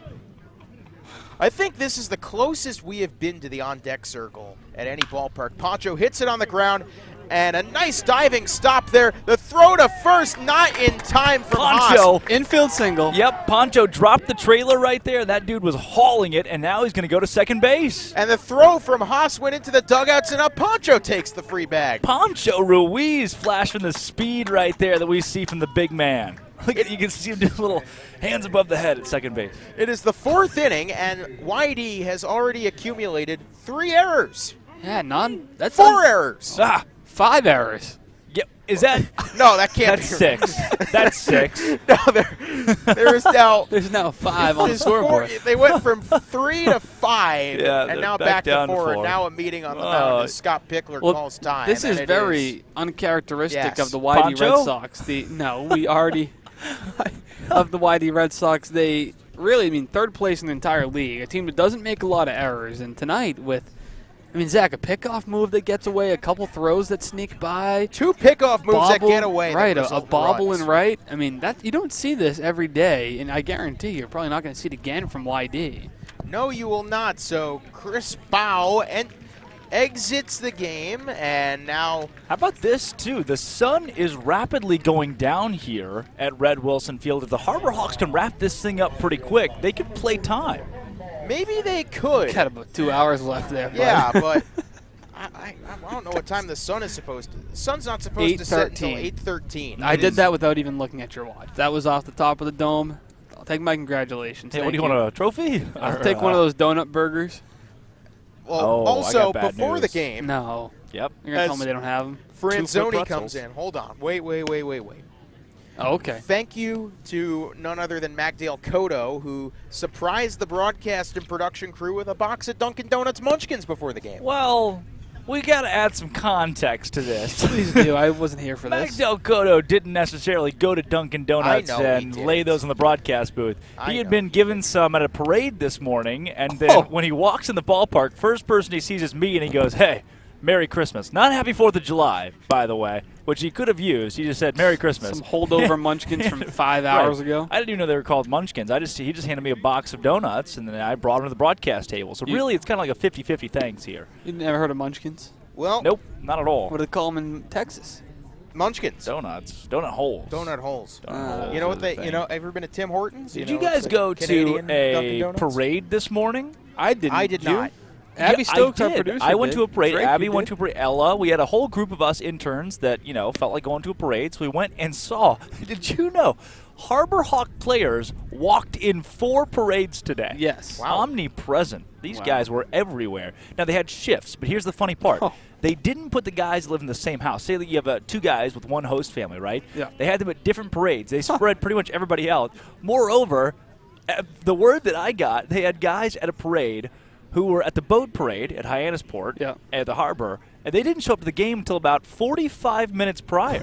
Oh, my gosh. Hope you're ready to play. Long day of PR today for the Harbor Well, Hawks. that's better than Santa Claus getting stuck on the beach. Yeah, we had that one Well, at last least they night. have the off day tomorrow. Yep. So. Do we get that too? Yes, we do. So Riku Nishida comes in, and Franzoni's only appeared in 1 game. His ERA, Want to go to a Sox game? I'm down. All right. 18. ERA is 18. Is that good or bad? Well, he's pitched 1 inning, has given up 2 earned runs, 4 hits. Okay. So the batter is Nishida. He had an infield single. And the runner on second, also with an infield single, Poncho Ruiz. First pitch, Riku. Weakly chops it. Could be a tough play. Meadroth Fields fires just barely in time to get Nishida. The runner Ruiz advances to third. Good as a bunt there from Riku Nishida with Justin Hyannis, leadoff hitter, coming to the plate in a solid spot in the lineup to try to add another here. Behind Hyannis is Nolan Shaniel. You get Hyannis on, you're really in business. I never thought I'd get to say that Pancho Ruiz and Riku Nishida have both hit infield singles in the same game. All right, you guys want some news? Sure. Okay. That's not Franzoni on the mound. Okay. It's Klein wearing his jersey. Okay. And that would be Sam Klein making his debut. First pitch now taken low. He has a 0 ERA. So yeah, it still applies. So yeah. Either guy. Franzoni out, Klein in. Franzoni never in. Yeah. Unfortunately. So yeah, get out of here, Franzoni. Franzoni is listed as a first baseman and a pitcher. Klein is not listed on the score sheet. Was activated about 8 hours ago. Oh, hey, Klein Sam. out of Ball State. 1-0 to Hyannis. He takes a pitch outside 2-0. Boom goes the dynamite. You're welcome. You're not George. I'm loud. Might as well let the headset on. Hawks already with one in here in the top of the third on another uncharacteristic misplay by YD. Here's the 2-0, and Hyannis rips it to first base and caught on a line by Bovey to end the inning. Well, after all of that, the Hawks add another. No runs, 1 hit, 1 left on after 3.5 innings of play. It is 3-1 Hawks on Harbor Hawk Baseball Network. Traffic is treacherous. There's a fender bender on the pike. Gonna be a wicked commute. The expressway's backed up to the gas tanks. Gridlock. Crawl. Snarl. Jamma. Bottleneck. Log jam. 128 is a parking lot. You'll be late for supper tonight. Keeping your car road ready is what we do best. At Sullivan Tire, we're always here to get you there. Hey, we get you there too. Having a 5G phone that's not on T-Mobile makes as much sense as playing ice hockey. Using pool noodles. Get out of the penalty box with 5G coverage like this. T-Mobile has more 5G bars in more places than anyone. T-Mobile, more 5G bars in more places. Another reason T-Mobile is the leader in 5G.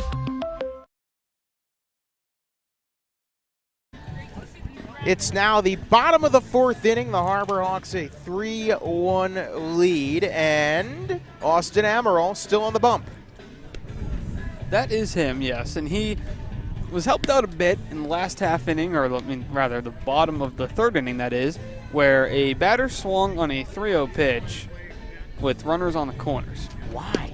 And 2 outs. Yeah, that's a good question. Why is a great question. It's not something you'd expect to see, especially with Scott Pickler as your manager. I'd say the most experienced, the winningest manager in Cape Cod history, somebody who you'd kind of think a little bit old school, maybe doesn't want the guys swinging on 3-0. Not the case. Yeah. Well, as Amaral finishes up his last few warm-up pitches, a quick league update. Falmouth has already dropped a 6 spot on Katuitt in the bottom of the third. Yeah. 6-3 in favor of the Commodores. Wareham a 1-zip lead over Bourne early on a Hogan Windish homer. Hogan Windish. Home runs and buzzer today. Yep. Top of the third inning. Yeah, their right field's about 210, which is barely longer than center field here. Top of the third inning from Harwich, 1-0 Brewster, and Orleans and Chatham, they don't kick off till 7. This is the Dennis Yarmouth High School softball Yes, stadium it is. here at Red Wilson Field. Mike Bovey swings and fouls away the first pitch. Bovey might have saved a run on that liner from Justin Hyannis, but it was hit right at him. Bovey out of University of Nebraska, Omaha, and formerly the Expedition League's Hastings Sodbusters. The what? Yeah. No, the Sodbusters? The 0-1, there's a high fly ball to left field. Moore, ranging under it, makes the catch one down. Yes, the Sodbusters. See, that ball went about 195. Morse at the wall. Barely able to make that play. Any more wind, and that's dangerous. Well, according to the Oxford Dictionary, a sodbuster is a farmer or farm worker who plows the land. So, yes, that so is they a are farmers. Farmers. All right. That brings up Cole Carrig, who grounded out to a 1-3 his first time up. Nobody on, 1 out. 3-1 Hyannis. On this 4th of July, the first pitch, Carrig swings right through it. Count 0-1. See, Carrig walks out of the batter's box, takes a couple practice swings, and his shoes are still sitting in the left-handed batter's box. He came right at him on that cut. Carrig, that's a good one. Very high socks, almost Thanks. all the way up to his knees. Righty to lefty, the 0-1, and that's hit right up the middle. Nishidas gets to a slide. Fields fires, not going to be nearly in time. What a play by Riku to at least make an attempt, but I don't think there is a human being on this earth who could have made that play, but No. Riku at least made it close. he made it closer than you'd think. You mentioned a good crowd in attendance here tonight, but how about the crowd last night in Hyannis? The reported attendance, 2,457.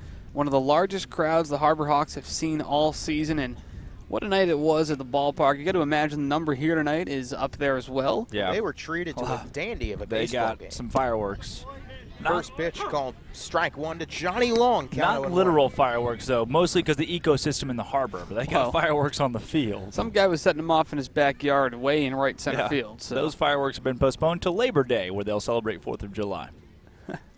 hope to see you there. The 0-1, runner goes, pitch taken up high, Pancho fires to second, and what a play by Nishida to get the tag. They say he's safe anyway. He dropped the They baseball. dropped the ball, that would be why. Yeah, Riku got slid into in the upper body. He looks to be okay. Going to pick up his hat, sunglasses, probably get some dirt in the eye there, kicked up. Kevin Ohm's going to head out there and make sure his second baseman's okay. And Riku just signaled, I'm good. But Right, that was Riku's almost. probably the toughest guy on the team, too. He's a guy that's just going to pop up, come right back at you, and great to see that he's okay. That was almost a ridiculous tag. Oh, man. Yeah, if he holds on to that baseball, he's out. Good throw by Pancho as well. But everything about that was really solid for the Harbor Hawks. now a runner off a second on an 0-1 count. Excuse me, a 1-1 count to Johnny Long, who's batting right at the Mendoza line, 202 homers, 10 RBIs on the season. In the DH spot tonight, checking off a second. Here's the pitch, and there's a called strike in the knees, count 1-2. Austin Amaral, again with the 93-mile-an-hour fastball outside part of the plate right there. You really like the speed. We've seen him peak there this season. He does it again. No balls, 2 strikes, 1 out, top or bottom of the 4th inning. Here comes a 1-2. And it's weakly chopped on the ground to third, fielded by Pepe across the diamond in time. Score at 5-3. And a nice job by Rocco as well to keep the runner from going off a second. Really solid stuff there by Pepe, who knows how to play third base well. He did a little bit of that in high school, and he said he loves third base, too. When you throw him there on that spot in the infield, it's really anywhere in the outfield or third base. He feels at home, and you can see right now, he just looks comfortable at the hot corner. Drew Bowser now up with 2 outs here in the bottom of the 4th and a runner off a second. Bowser hit to a 1-3 ground out his first time up, and Amaral will check back off a second to keep eyes on Carrig. Getting kind of cold. It is getting, no it's not. Why'd you say it is getting then? Nope. Were you? First pitch, and that's hit a long way into center field. Could be a tough play. McConnell will let it drop in front for a hit. Rounding third and scoring is Carrig. It's an RBI single for Drew Bowser, and it's a 1-run game again as the Hawks lead is cut to 3-2.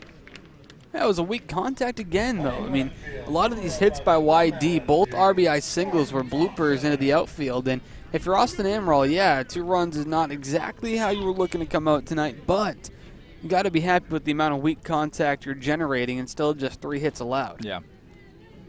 So now Jordan Thompson, who walked his first time up, you can probably assume this is the last inning we'll see from Amaral. Most likely, yeah, again. First pitch, and Thompson, a high fly ball on the right.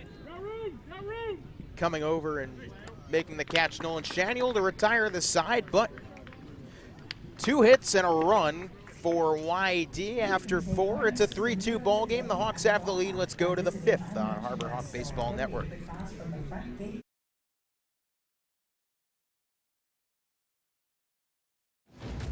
Bronk, What up, TB? what do you think my next move should be? Give it to me straight. Maybe it's just time I hang him up. I got one word for you. Retirement. If you retire now, you're gonna be walking on soft sand in a week. Just come to Florida and feel the wind in your hair. Retirement is like winning another one. Maybe I'll even join you. On the Spotty Network, this is what Tom heard. If you retire now, you're soft and weak. Just come to Florida and win another one. Maybe I'll even join you. Just go win another one. Like it's that easy, Gronk. Maybe it is. I still feel like I have a lot to accomplish. My goal is to win one more. And Gronk's coming with me. I'm retired from retiring? Mom, where are my football pants? Don't trust big decisions to just any network. Go with T-Mobile, the GO in 5G. And I'm not soft or weak either. T-Mobile is the leader in 5G.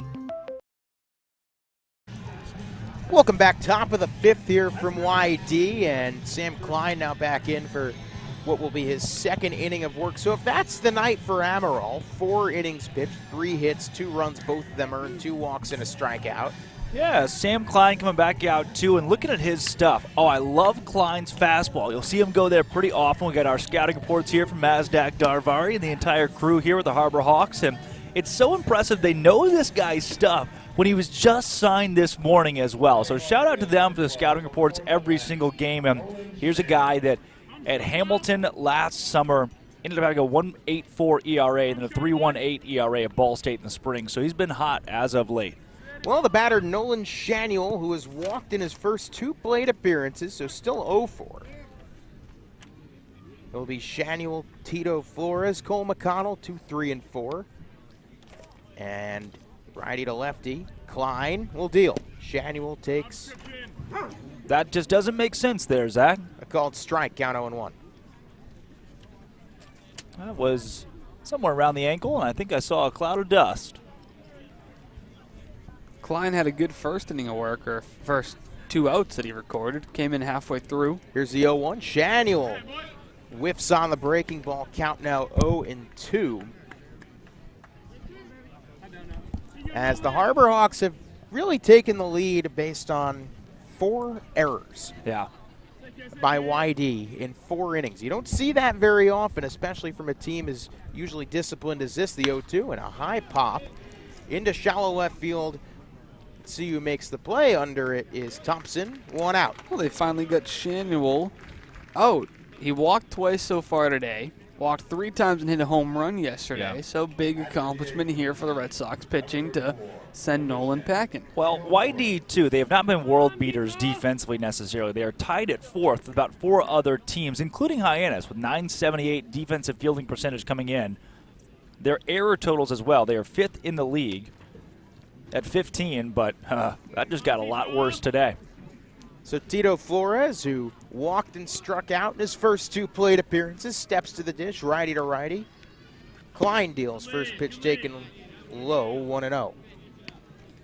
Drake, looks like you thought he was gonna. You thought he was gonna call it a strike. I was kind of surprised that he didn't, honestly. 1 ball, no strikes, 1 out, top of the 5th. Hawks up 3-2. Here's a 1-0. Taken low in the dirt again, count 2-0. And if both these scores manage to hold, Hyannis would only be 2 games back at Katuitt. A lot of baseball left to play, but yes.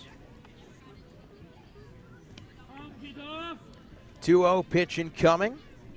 Klein deals. Tito foul tips it back, 2-1. Here, come on, Tito from the dugout. The entire Harbor Hawk dugout is up on the edge and watching. Riku Nishida there. Christian Moore is due up pretty soon. Strickland and Jeb, too, on the edge of the dugout. Everybody.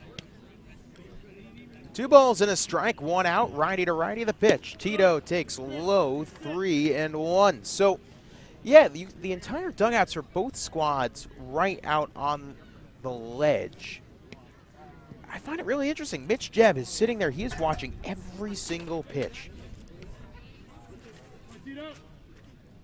Here's a 3-1 to Flores, and Tito takes low for ball 4. There you go. Only 1 down here, too. Can do something with it and step into the plate. Cole McConnell, who after we raved about him for a couple of games, he went quiet for 2 or 3 and now has picked things right back up. McConnell obviously last night was lights out and has got his average back to 309 after dipping into the 270s there for a spell. McConnell sitting at 2 fielders' choices his first time up. He's got a runner off of first in Flores. 1 down, top of the 5th, the first pitch. Tito almost shows steal, and there's a swing and a miss from Cole. No balls, 1 strike, 1 out. The Harbor Hawks looking to get some insurance back for their bullpen, which will likely go the rest of the way here tonight. The 0-1, Klein gets his signs, sets and deals the pitch, and it's hit foul down the first base side. 0-2, the count on McConnell. You got to protect here on 0-2, 1 out. You don't want to ground into a double play that could end the inning. So if you're Cole McConnell, fight off the pitches that might not be ideal and hope to get another one that he can do some damage with, as he did last night. And a little reverse shift kind of deal. Well, they're shifted towards the middle, but there's not. Let that pitch go by. 0-2, and McConnell takes one in the outside corner. That's called strike 3. Well, so that's been something from McConnell, too. It's been a bit, not an issue necessarily during his time on Cape Cod, but that's his 17th strikeout now this season. He's had a few looking as well, so those numbers are not exactly what Cole wants.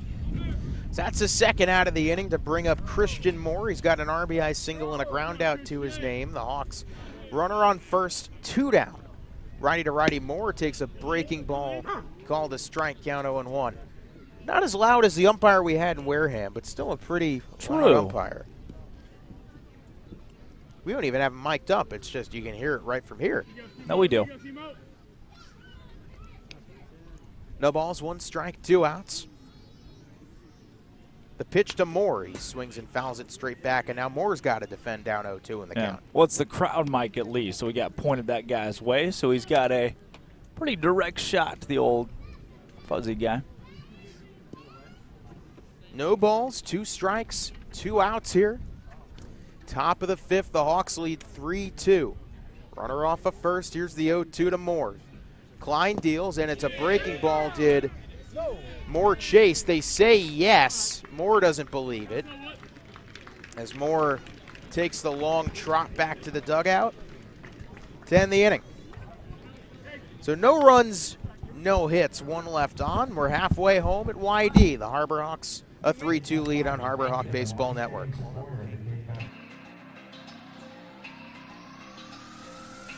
My family earns respect. My family clears bases. My family breaks records. My family wins MVPs.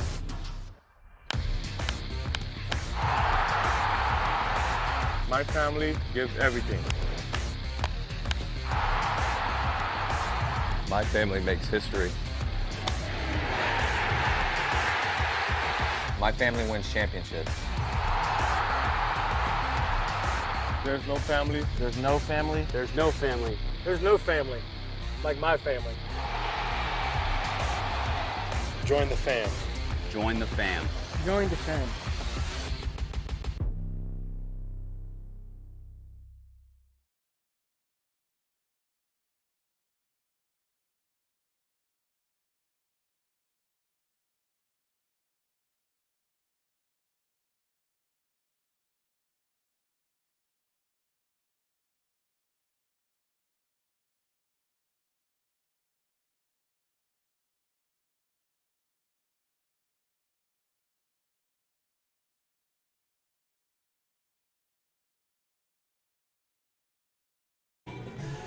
Bottom of the 5th inning, and the new pitcher for Hyannis, it is Connor O'Halloran out of Michigan on the bump. Oh, who? O'Halloran. Con what? Con Air. It's a good movie. I bet Austin hasn't seen it. Come again? Con Air, old. I think that's the 1990 hairdryer brand. I'm almost positive. No, that's an old. No, you're thinking 1990s action movie. Michael Bay. Can Air, That's Canadian Airlines. L'Oreal. That's the hairdryer brand. I see the confusion. Yep, yep. Well, I think we're on the same page more so now. Yes, no, 100%. We're squared away. It's still O'Halloran, though? It is Yeah, still O'Halloran. O'Halloran impressed in his first appearance in Falmouth. He's been good this year. Yes, he has been good. A late addition, but the Friday night starter at Michigan this season, a guy who really developed into a reliable left-handed arm for them. Now comes to Cape Cod, a multi-inning tool, 2 out of the bullpen, a guy who can go 2 or 3 for you. See how long they stretch him out here tonight, looking to protect a 1-run lead for the Hawks. Well, O'Halloran, he's pitched 3 1/3 innings, ERA of 2.70, 6 strikeouts to 1 walk to 4 hits. Gave up 1 earned run. I was a solo homer in Falmouth on June 29th. We'll have to face 9-1-2. And we begin with Homer Bush, who walked his first time. There's a first pitch gone strike. O'Halloran out of Mississauga, Ontario, right on the outskirts of Toronto. After that solo shot he gave up after the game, O'Halloran and a couple of bullpen guys were talking about the home run. 0-1 taken up high. Strickland said, I don't think it was out by that much. Connor said, yeah, I don't think so either. And I don't know if I forget who the third guy was, but he said, no, it was over by 40 feet. So I don't remember who third bullpen arm was, but yeah, ragging on him a bit for that one. 1-1 pitch fouled straight back. You know, I wasn't calling the game. Still on the team? I wasn't calling the game with you guys. It was my night off. I don't know if you really took a night off, did you? No, I didn't take a night off because I was at the beach with my family, and then I forgot that I had the broadcast tent in my car. Oh. That's why you came, right? 1-2, and the pitch is in the dirt. No, I love this squad. You know, I was sitting with Sam Watson, or intern, what does Sam do? One of our fellow interns. Nah, watch that now. And Nick Johnson, Zach Chase, Mazdak Darvari. A good, fun crew to watch a game with. Harrison Myers. 2-2, and pitches. Oh, it gets Bush right on the foot. As he will take the trot down to first base, walks it off, looks to be okay. Seemed to get away from O'Halloran. So the tying run on first with nobody out, and that brings up Schleger, who is 0 for 2. It was a fun crew to watch a game with. You know, it's always, you know, it's very interesting. When you have a microphone on and a headset in, you miss a lot of the sounds of the ballpark that you normally would get, you know, as a general spectator. Well, we got the crowd mic here that's doing some wonders for us, luckily. Kind of connects you a bit more with the crowd, and they're going to call time and make sure that Homer Bush Jr. is okay. Bring him over, watch him trot. See, I know I'll make jokes, and, you know. Yeah. Drake will make slightly more jokes, but I do love working in Wareham because you have the crowd mic directly in the dugout. So you can hear everything that comes out of the dugout. If you don't mind going off Cape, it's not a bad trip. Right. Good hot dogs. Sometimes, you know, you'll miss Cape Cod, or yeah, a little homesick. Feel a little FOMO there. Yeah. Hawks only have one more trip slated for Wareham. That's not until the 15th. They say that Taunton really is the Cape Cod of the mainland, so it's almost more Cape Cod than even Wareham. Right. Yeah, that's what they say. Good old Taunton. I think that's one that Fuse told me a while back. First pitch, Schleiger rips it in the air left field. Back goes Moore. He makes the catch for a long, loud out number 1. So Schleiger's made good contact 3 times and has only gotten 3 outs out of it.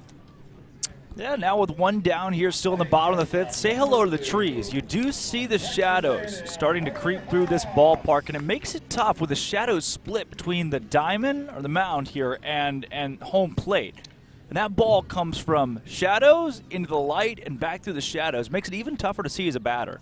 Well, that brings up up mess with your psyche. Hunter Haas, who has one of the 2 RBIs on the night for YD, and he rips it into center field past the outstretched glove of Nishida for a base hit. Riku almost reeled that one in. Would have taken a Herculean effort to do so, but now YD threatening with 2 on and 1 out. Man, he almost got that. Just out of the outstretched glove of Nishida, and now Chase Meadroth. No, Chase Udroth. That's swing and a miss. I tried that last night as well. Didn't work.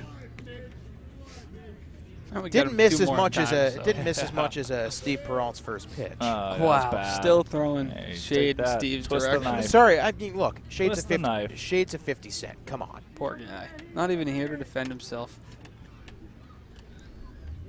So Meadroth, who is 0 for 2 on the night. Haas 2 for 3 now on the night with 2 straight singles. First pitch, Meadroth takes inside ball 1. And O'Halloran, rough go of it as of so far. You plunk a guy and give up a hit. Not necessarily what you're looking for, but this is a big batter right here. You can get a double play, and all that's for naught. 1-0 to Meadroth out of San Diego State. Here's the pitch. Breaking ball, catches the inside corner, called a strikeout, 1-1.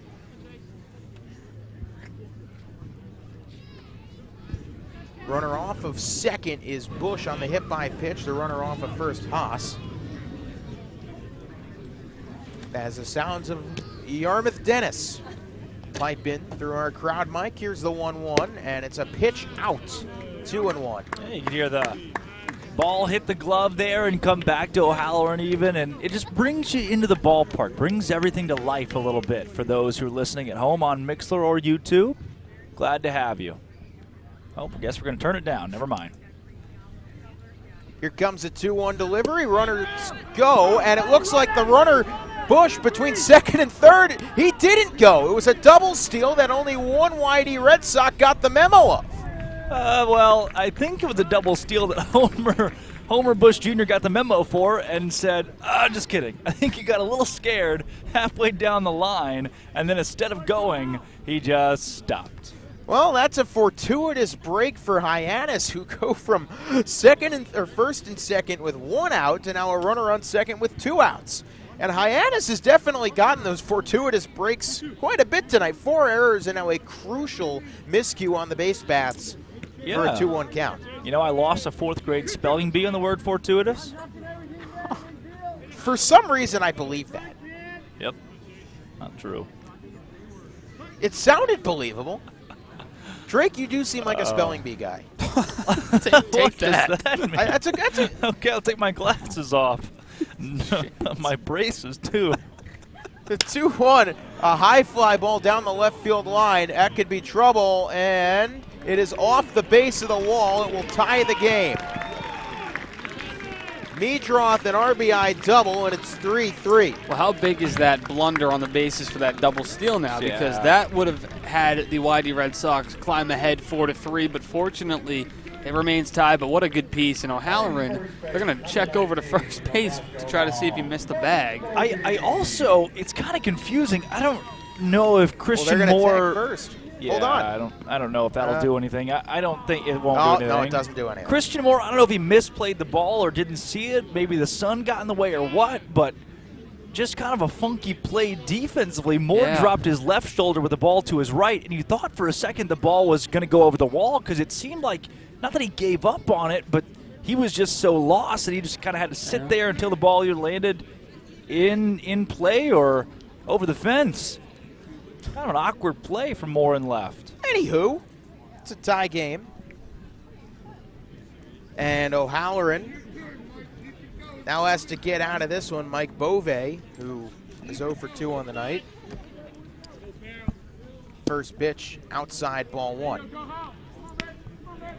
Also worth noting, I think everybody in the ballpark was a little in shock on that play. If you listen back to it, none of the fans reacted for about 4 seconds after it landed. A 1-0. There's a called strike count, 1-1. I feel like my reaction might have been before everyone else's. I think they're just here for the donut burger. It's very tough to see with this fence if the ball is over the fence or in front of it. It's just, I mean, obviously it's a clear chain link here. Right. Well, that ball only got hit about 212 feet. All right. Well, it hit the base of the wall. 215, and you're in business. Yeah, the wall's 215. 1-1, swing and a miss. O'Halloran gets Bove to chase. Now 1-2. It hit the very base of the wall, so it wasn't like it hit off the yellow top of the fence. It was pretty, I'd say, pretty clearly off the wall. Oh. Yeah. But just the way everybody almost reacted a second or two behind, it made you second guess everything. That's in the dirt. Nice block there by Poncho. He's had a pretty good game behind the plate. And we stay 2-2. I thought I had a chance of getting out of here. I think Christian Moore did too. 2 balls, 2 strikes, 2 outs, and now a tie game, 3-3 between Hyannis and YD. Here's the 2-2 pitch. It's low in the dirt, 3-2, and man, if these last two nights have been any indication, yeah, these next two YD Hyannis games that are going to be after today, tension conventions. Very evenly matched teams. Here's a 3-2 payoff pitch, and Beauvais takes outside by a hair for ball 4. I mean, yeah. I don't know where that one missed. Well, apparently it missed. Kevin Ohm's going to come out to the mound now with first, second, 2 outs, run already home in the inning. We'll see if, if this is the end of the day for O'Halloran or what the plan's going to be. So just to recap, the Hawks had a 2-0 lead in the top of the first. Then YD cut it to 2-1 in the bottom of the third. Hyannis got that run back in the top of the fourth and led 3-1. And now 2 unanswered for the Red Sox. And that's where we stand right now. It's 3-3 in the bottom of the fifth. As let's see what Kevin Ohm decides to do here. We don't have a view of the bullpen, so I couldn't tell you if Hyannis is warming anybody or not. Yeah.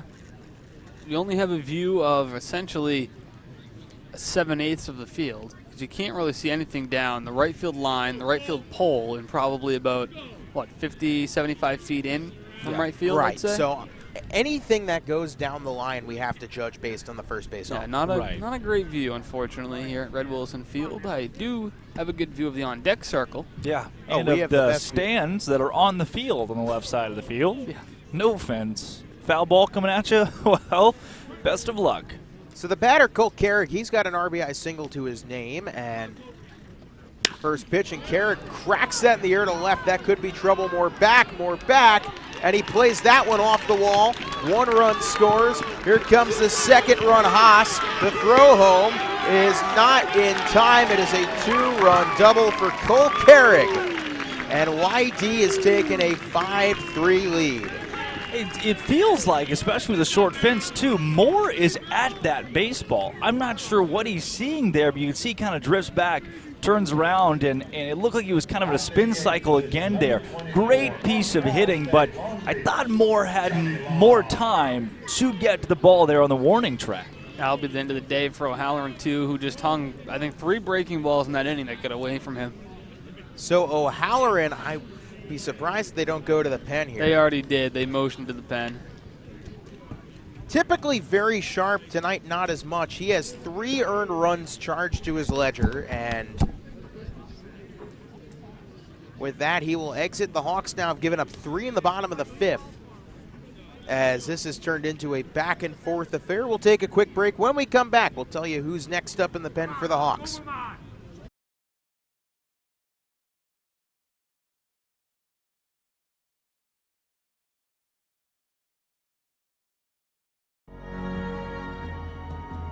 If you live here, fun is your thing. If you live here, tough is your thing. Smart is your thing. Caring is your thing. If you live in Massachusetts, community is your thing. Since 1972, the Massachusetts State Lottery has provided over $25 billion to help cities and towns with the things they need most. If you live here, giving is your thing. Made from plants, and as always, it's 100% recyclable. Plant bottle, designed to make a difference. That chip on the shoulder, that started at a very, very young age.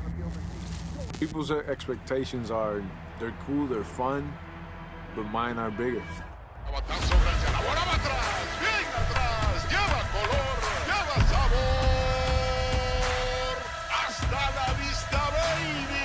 When you play in New York, they want to see winners. It doesn't matter if it's a Monday or a Friday or a Saturday. You got to come with it, or those fans will let you know.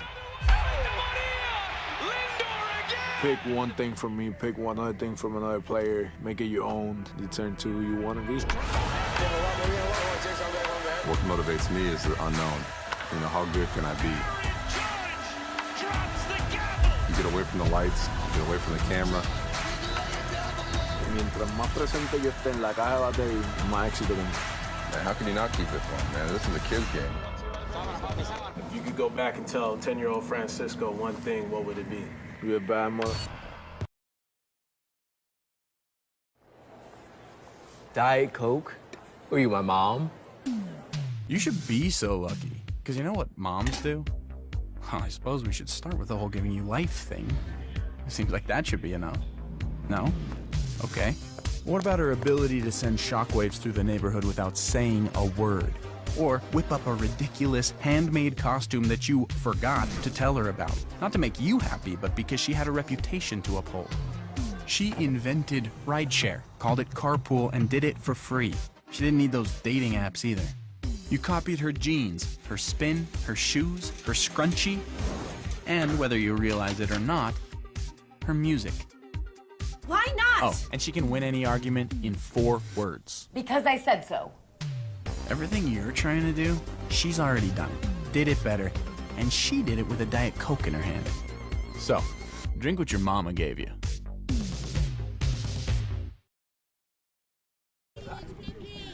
Connor O'Halloran exits, Jackson Emus enters, and he gets a first pitch ground ball to short, and Dom Patelli fields to Hyannis in time, so Johnny Long retired on 1 pitch. Emus does his job, and with that, we'll go right back to break as YD leads 5-3. Let's head to the 6th on Harbor Hawk Baseball Network.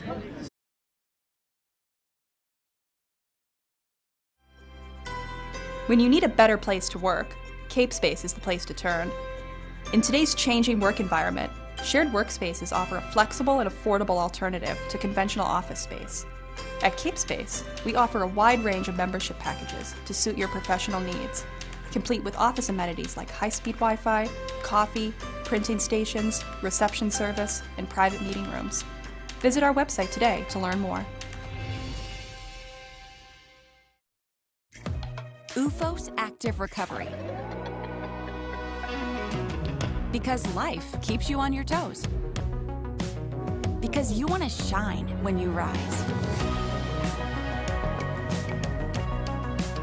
UFO technology absorbs impact with every step, so your body doesn't have to.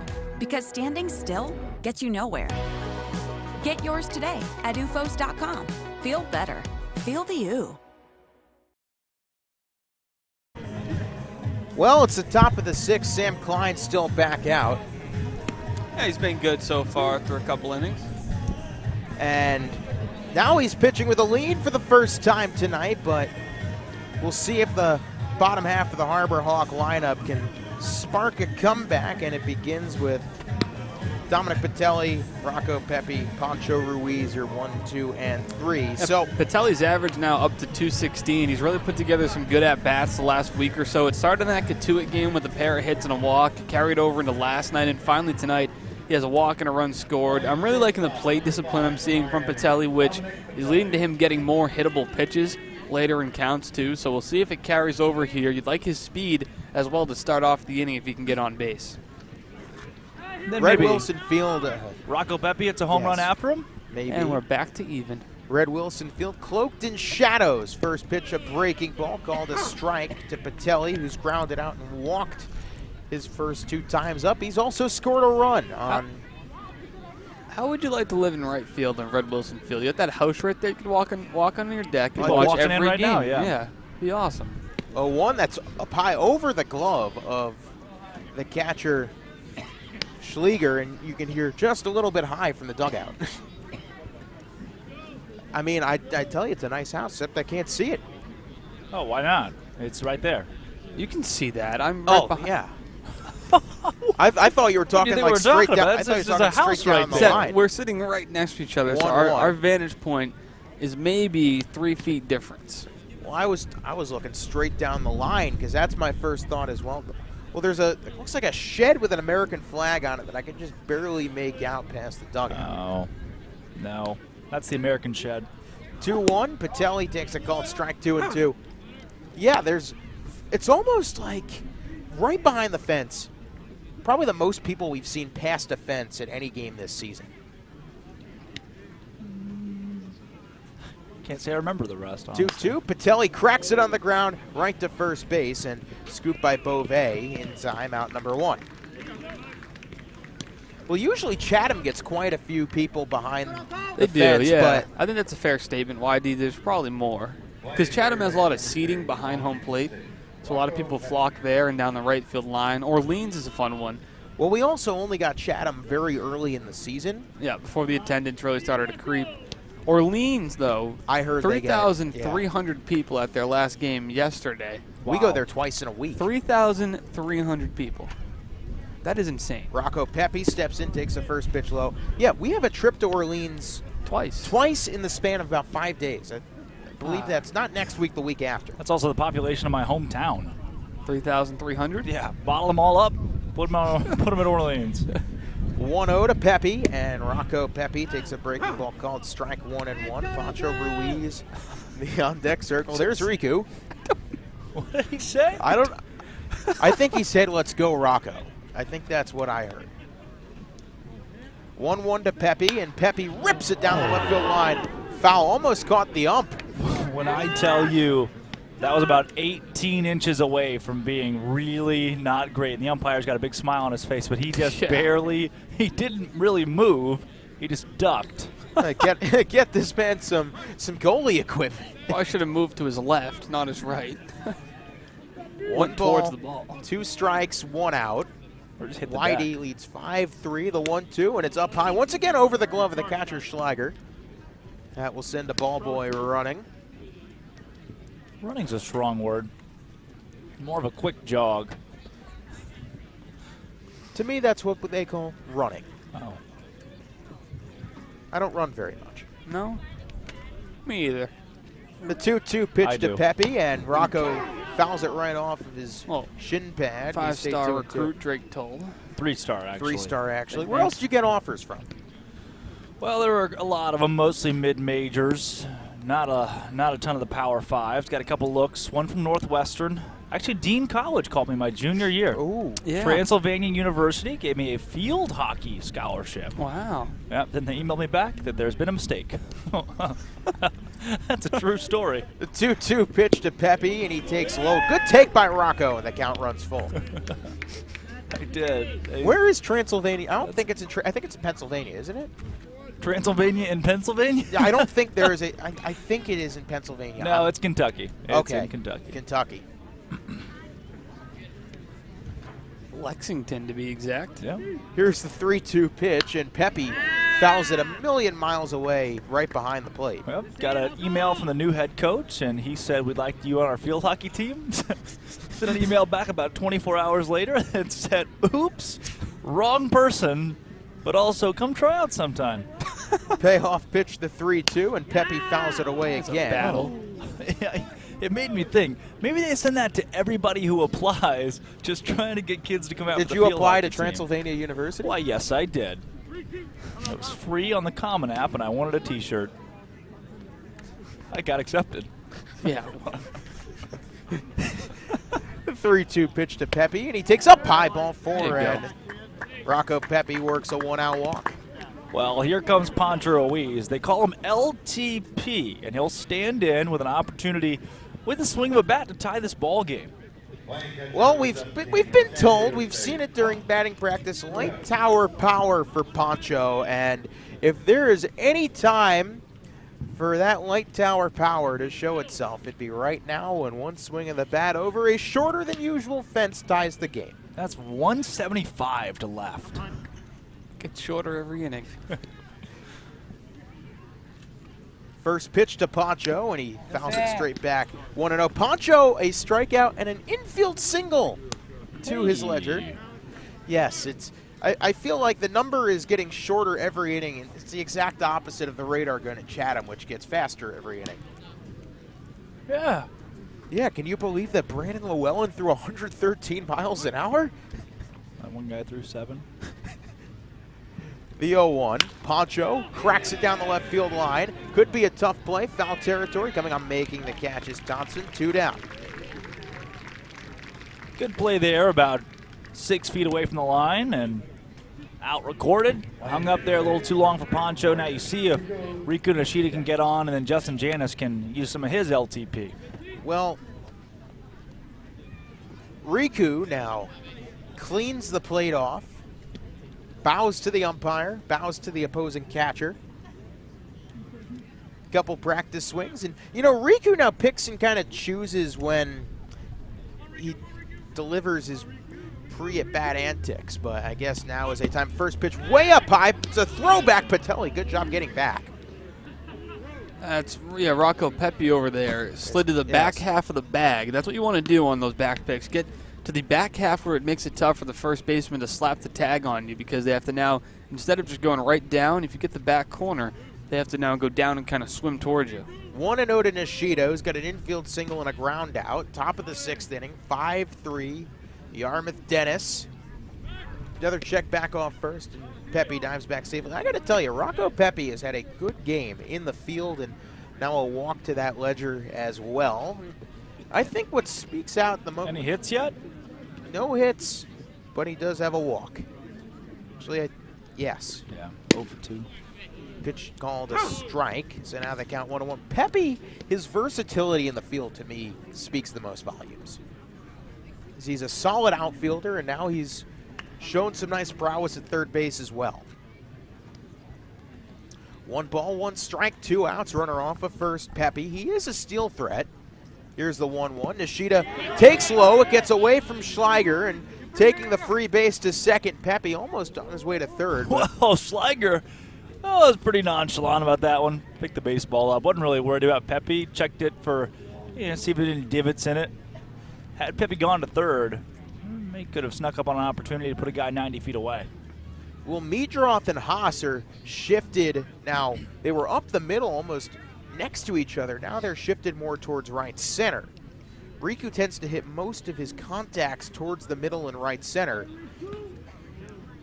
Here's the 2-1 with a runner off a second. The pitch. And Riku, nice job holding up by Nishida, 3-1. If you put him on, then you have 2 speedy runners for Justin Hyannis. Yeah. So you really have to be careful. You don't want to walk Riku Nishida, because that sets up. Yeah, Hyannis 0 for 3 today, and he is due for a big hit here for the Yes, he Hawks. is. Got to get to him first, though. Gotta be careful with where you place this pitch if you're Klein. The 3, when it's hit on the ground to short, fielded by Haas, he fires across the diamond in time, so all that for naught.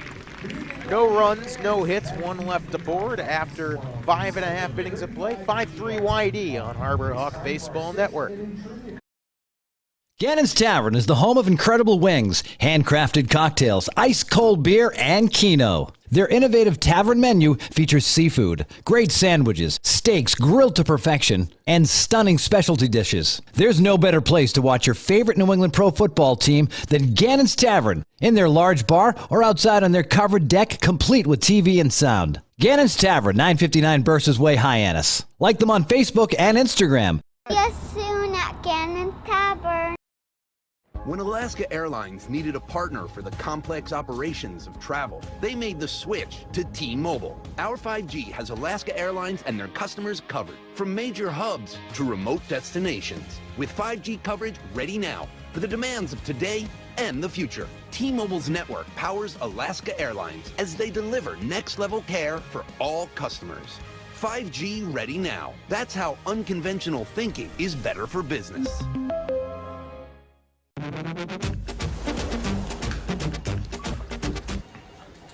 Tastes like a Coke. We nailed it! Coke Zero Sugar. Have they nailed it? Sounds like they really nailed it, huh? Nailed it. And that's when you said...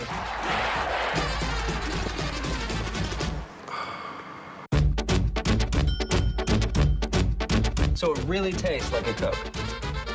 Yeah, that's the point. So we didn't really get to talk much about Jackson Emis, because he recorded a 1-pitch out to end the 5th inning, but now we head to the bottom of the 6th, and Emis has 7, 8, and 9 to work with, and a 2-run deficit for Hyannis. They trail 5-3, and what has been an eventful home and home for these two teams. Yeah.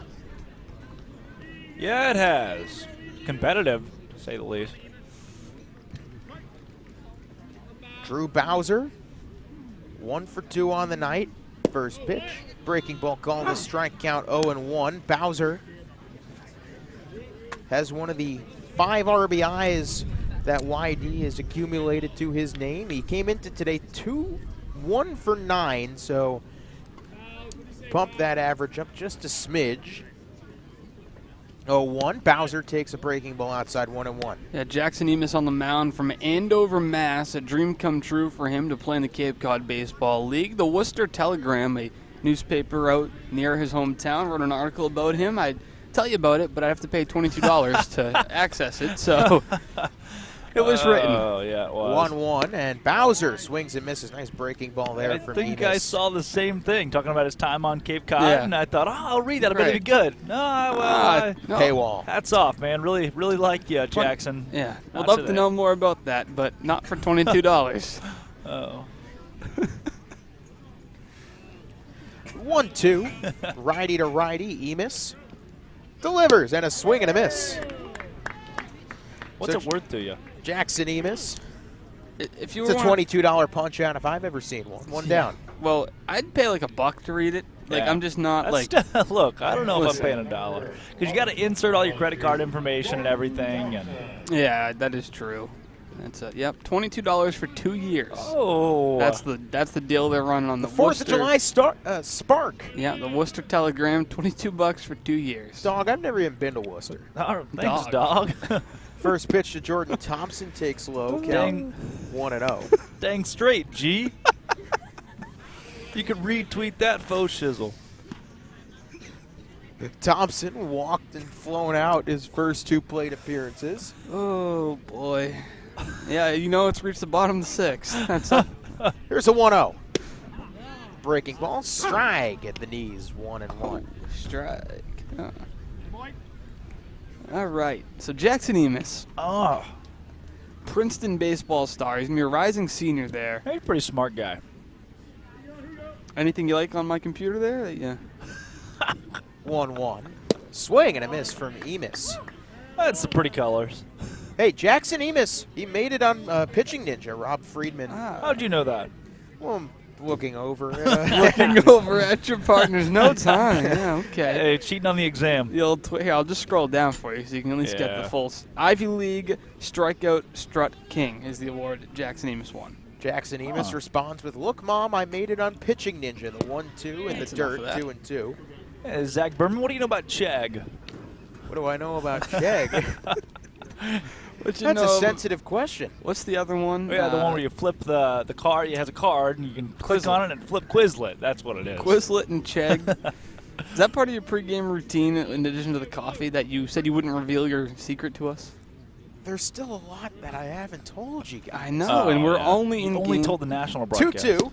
Check swing. Did he go? I believe that is a yes. So put that one on Pitching Ninja.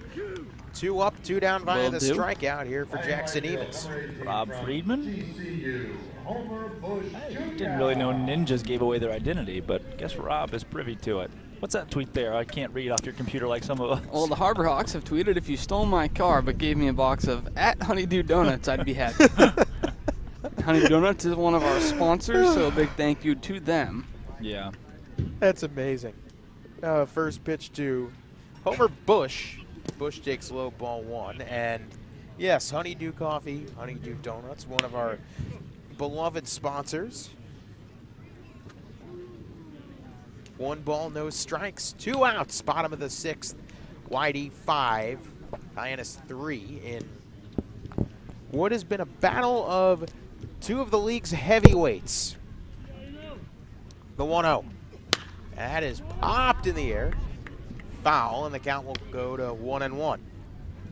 Due up for Hyannis in the top of the 7th will be Janice, Shanuel, and Flores. So those are the guys you want to start a rally.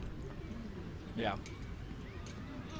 As the sun continues to set here, still plenty of light at Red Wilson Field in Yarmouth. A little chilly, too. By Texas standards, maybe the 1-1 in the dirt 2-1. Where'd your blanket go? You were bringing that with you every road game. Okay, well, I outgrew the blanket. And what did you grow? Happy birthday. Growing up a little bit, huh? Hey. No blanket, now what? What, you want a Left box the jacket in the car. You want a box of stale munchkins? I thought they were the best gift ever earlier. 2-1. breaking ball outside 3-1. Still, Munchkins are still good. Unhappy that I brought him Munchkins, huh? Yeah. That'll play. How about Jackson Hyannis? An inning of work so far, 2 punch-outs. Now with, let's see, 6 2/3 scoreless for him. He did allow an unearned run, but he's been another arm out of this bullpen that has proved to be lockdown for the Hawks. I mean, every guy out there is stellar. 3-1, that's called a strike at the knees. Fastball to Bush, and the count runs full, 3-2. Well, the Munchkins are on the ground and have spilled everywhere. So. Oh, no. Oh, no. There's your update. You're welcome. You guys. Looks like a bunch of ants got to one of them. Okay. See, if it was Honeydew Donuts, we wouldn't have let him fall. The 3-2 is fouled into the dugout. Great control here by Hyannis, too. Hyannis is only, coming into this one, I should say, had walked 1 guy over the course of 5 2/3. Only given up 3 hits and no earned runs, Jackson Hyannis. Yeah, he gets forgotten a bit because he hasn't pitched in the high leverage spots like Langenberg, Driver, and Hammerberg, but Hyannis is just as good as those guys, as evident by his stellar stat line so far. Payoff pitch, the 3-2, and it's weakly hit on the ground to third. Pepe Fields fires in time to retire the side. So a 1-2-3-6 for Jackson Hyannis. Do the Harbor Hawks have a rally in them? Let's find out. Let's go to the 7th on Harbor Hawk Baseball Network. When you need a better place to work, Cape Space is the place to turn. In today's changing work environment, shared workspaces offer a flexible and affordable alternative to conventional office space. At Cape Space, we offer a wide range of membership packages to suit your professional needs, complete with office amenities like high-speed Wi-Fi, coffee, printing stations, reception service, and private meeting rooms. Visit our website today to learn more. UFO's Active Recovery. Because life keeps you on your toes. Because you want to shine when you rise. UFOam technology absorbs impact with every step, so your body doesn't have to. Because standing still gets you nowhere. Get yours today at ufos.com. Feel better. Feel the U.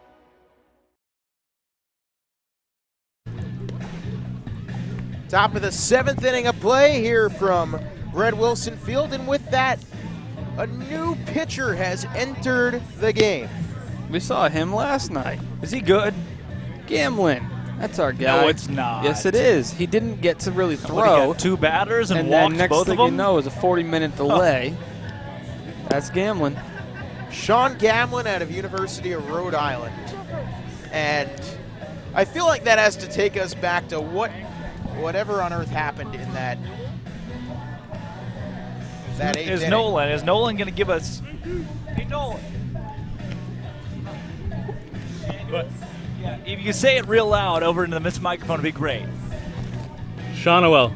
Shawnuel? That's not what he said. Now you got a third. Yeah, you that's said right. Shannul. Yeah, you said Shannul. You just said Shawnuel. Well, Shannul was what was said by the PA announcer here at YD. For those that are confused, we had a mid-inning scuff with Austin Strickland, who said we've been pronouncing Shanuel wrong this season. So that was Nolan himself on our crowd mic giving us an update, and it sure enough, it is Shanuel. Shawnuel. Whatever you want, Nolan. After that home run yesterday, we will call you whatever you choose. Well, the batter's the man called Hyannis, who was 0 for 3 on the night. Haven't gotten to use that one yet. And Gamlin, who started off the 8th inning yesterday facing Justin Hyannis, steals the first pitch inside 1-0. And what happened yesterday when Gamlin and Hyannis faced off? That pitch had fervor, by the way. Gamlin was he was excited about that one. 1-0 to Hyannis. Justin Hyannis 0 for 3, like I mentioned. Here's the pitch. Hyannis takes inside 2-0. Remember, in his collegiate and summer ball career, Justin Hyannis has been hit by 61 pitches. Gamlin's a guy that struck out 66 over 28 2/3 in the spring. Only walked 12. But yesterday had some control issues and is down 2-0 here. 5-3 YD leads. Here's Gamlin to Hyannis, the 2-0. Low 3-0, and clearly Gamlin fired up after the events of yesterday took place. Yeah, fired up doesn't get you strikes, though. Sad for that guy. So Gamlin yesterday plunked Hyannis and then issued a 4-pitch walk to Tito Flores, and then we hit a 35-minute delay, and after that they didn't bring him back in. Green light, red light. I'm going to go red. Yeah. Here's a 3-0. Inside. Called a strike. Nolan Shanuel had to jump out of the way of the baseball. All right. It's more than two he's missed. Oh, boy. The 3-1 to Hyannis. Well, still a hitter's count here. Look, you're searching fastball. Maybe turn and burn on something. This team does tend to hit fastballs pretty well. The 3-1 pitch, and Hyannis shatters the bat and bloops it up right at the first baseman Bovey for out number 1. Yeah, he was looking for a fastball, but it got on the hands, and well, as you see, right on the handle there, it shattered. So Nolan Shanuel comes to the dish. Did you know he has a birthmark shaped like a dog's paw? No, I did not. All right. Where did you find that? I think that's on his. I can't tell you that. I think it's on his media guide at FAU, if I'm not mistaken. No. That's I do my inside digging. I just didn't know if that was one of those, public Google wizard. Public what?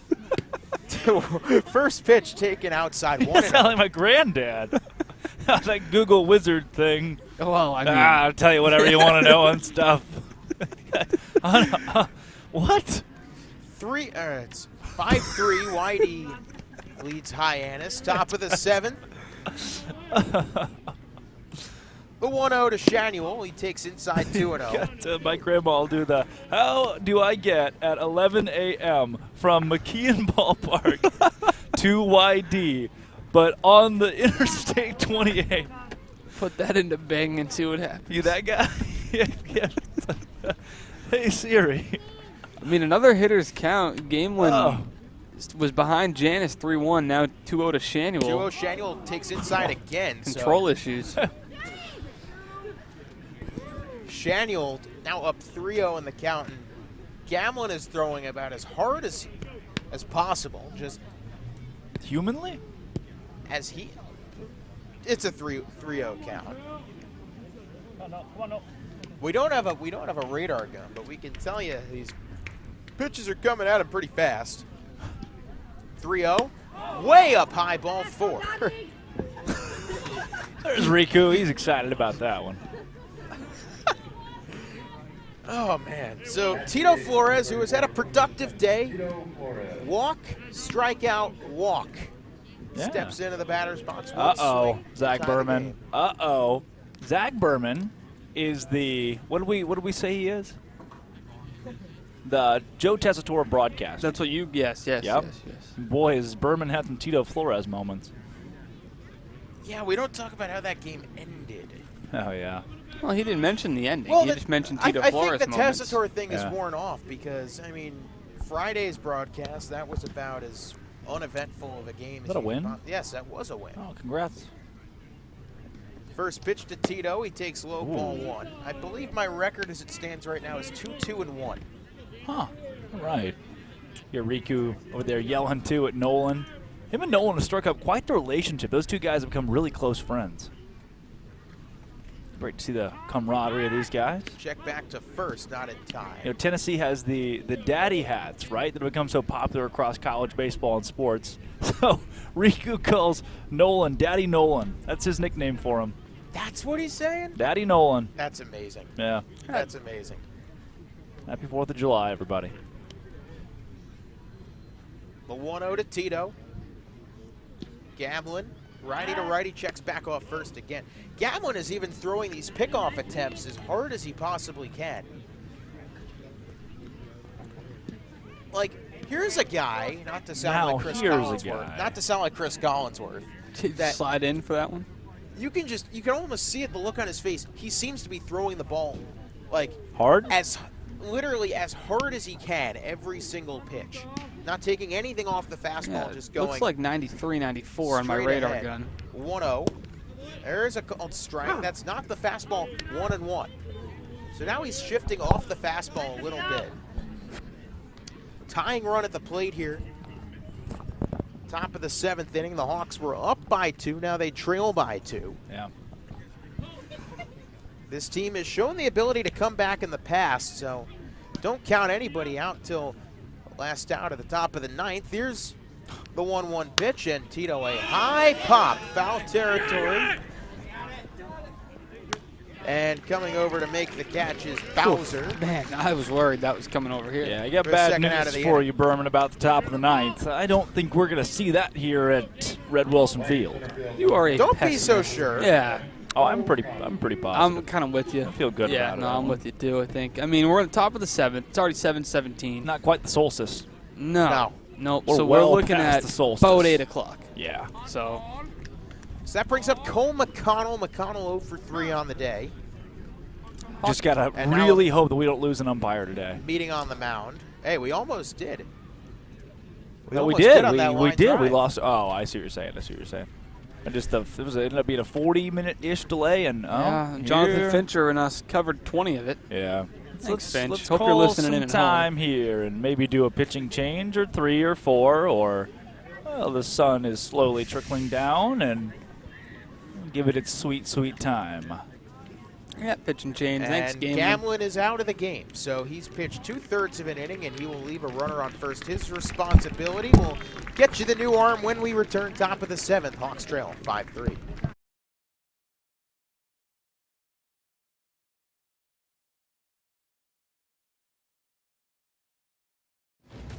Bronk, What up, TB? what do you think my next move should be? Give it to me straight. Maybe it's just time I hang him up. I got one word for you. Retirement. If you retire now, you're gonna be walking on soft sand in a week. Just come to Florida and feel the wind in your hair. Retirement is like winning another one. Maybe I'll even join you. On the Spotty Network, this is what Tom heard. If you retire now, you're soft and weak. Just come to Florida and win another one. Maybe I'll even join you. Just go win another one. Like it's that easy, Gronk. Maybe it is. I still feel like I have a lot to accomplish. My goal is to win one more. And Gronk's coming with me. I'm retired from retiring? Mom, where are my football pants? Don't trust big decisions to just any network. Go with T-Mobile, the GO in 5G. And I'm not soft or weak either. T-Mobile is the leader in 5G. Traffic is treacherous. There's a fender bender on the pike. Gonna be a wicked commute. The expressway's backed up to the gas tanks. Gridlock. Crawl. Snarl. Jam up. Bottleneck. Log jam. 128 is a parking lot. You'll be late for supper tonight. Keeping your car road ready is what we do best. At Sullivan Tire, we're always here to get you there. Hey, we get you there too. Having a 5G phone that's not on T-Mobile makes as much sense as playing ice hockey. Using pool noodles. Get out of the penalty box with 5G coverage like this. T-Mobile has more 5G bars in more places than anyone. T-Mobile, more 5G bars in more places. Another reason T-Mobile is the leader in 5G. Well, a new pitcher enters the fray, and that would be Dylan Ray. Now, Ray out of Alabama. This is his 5th appearance, a 3.17 ERA and 5.2 innings pitched. He last pitched against Harwich in a 9-0 win. And look who has come in to pinch hit, and that would be Mitch Jebb. Yeah, we hit on it really early in the game. We said he might be the first guy off the bench to come in and hit, and indeed it is Mitch Jebb. He was on the top step of the dugout for most of the game, and this is a good spot to have him come in. Guy on first, Zach, 2 outs, and really a great contact hitter at the plate. So how would you expect the defense to shift? I'd say Jebb goes to third. McConnell's now out of the game, so Yeah. Pepe goes to the outfield. That would make the most sense, but Shanuel and Moore are your corner outfielders, so maybe one of them goes to center. Not Shanuel, probably. First pitch from Ray taken up high, ball 1. So Matulia he's going to be coaching first for the rest of the game, so he's out of the question. Yeah, right. He's got his hands full today. Not with playing baseball, but he is going full coach over there. We have mentioned guys in the clubhouse do look to him as a leader. The Right. 1-0 taken outside 2-0. Yeah, if you peer into the dugout on a nightly basis, it's Philip Matulia that a lot of the action kind of rallies around, huddles around. He's a guy getting him on the fence. First guy to the dugout giving high fives, him and Austin Strickland. So a couple of the leaders on the team, and I think that's part of the reason they chose him to be the first base coach and lead from over there today. Jeb batting .294 in this season. No homers, 3 RBIs, 15 for 51. Runner off at first. Here's the 2-0 to Mitch. He takes a called strike on the breaking ball. 2-1. 2 balls, 1 strike, 2 outs. The Hawks tying run at the plate. They do trail 5-3. They beat YD last night, looking to sweep the home and home, but would take some kind of rally here. The 2-1 pitch, jab, hacks and misses. The count now 2-2. 2 balls, 2 strikes, 2 outs. Tying run at the plate, Mitch Jeb. He did hit 6 homers this past year at Michigan State, so he does have a little bit of power, not much. Yeah, you're in a count here where you got to protect the plate, especially with 2 outs. You can't afford to go down looking, so anything close. 2-2, and Jeb swings and misses. So Dylan Ray comes in, does his job, strands the runner off first, and after 6.5 innings of play, no runs, no hits, 1 left on. Time to stretch from YD. Hawks 5, Hawks 3, Red Sox 5 on Harbor Hawk Baseball Network.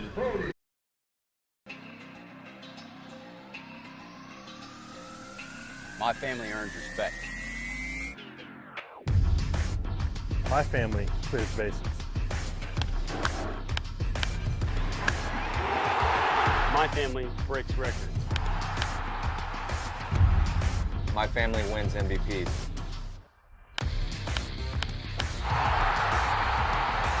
My family gives everything. My family makes history. My family wins championships. There's no family. There's no family. There's no family. There's no family like my family.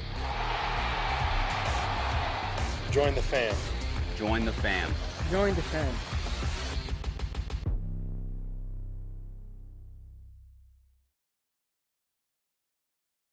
Jackson Hyannis coming back out for his second full inning of work. The Hawks trail this one by the score of 5-3. Now, Meadroff, Bove, and Carrig all due in, all 3 of which have entered the hit column tonight. And sun's really starting to set here at Red Wilson Field. Yep.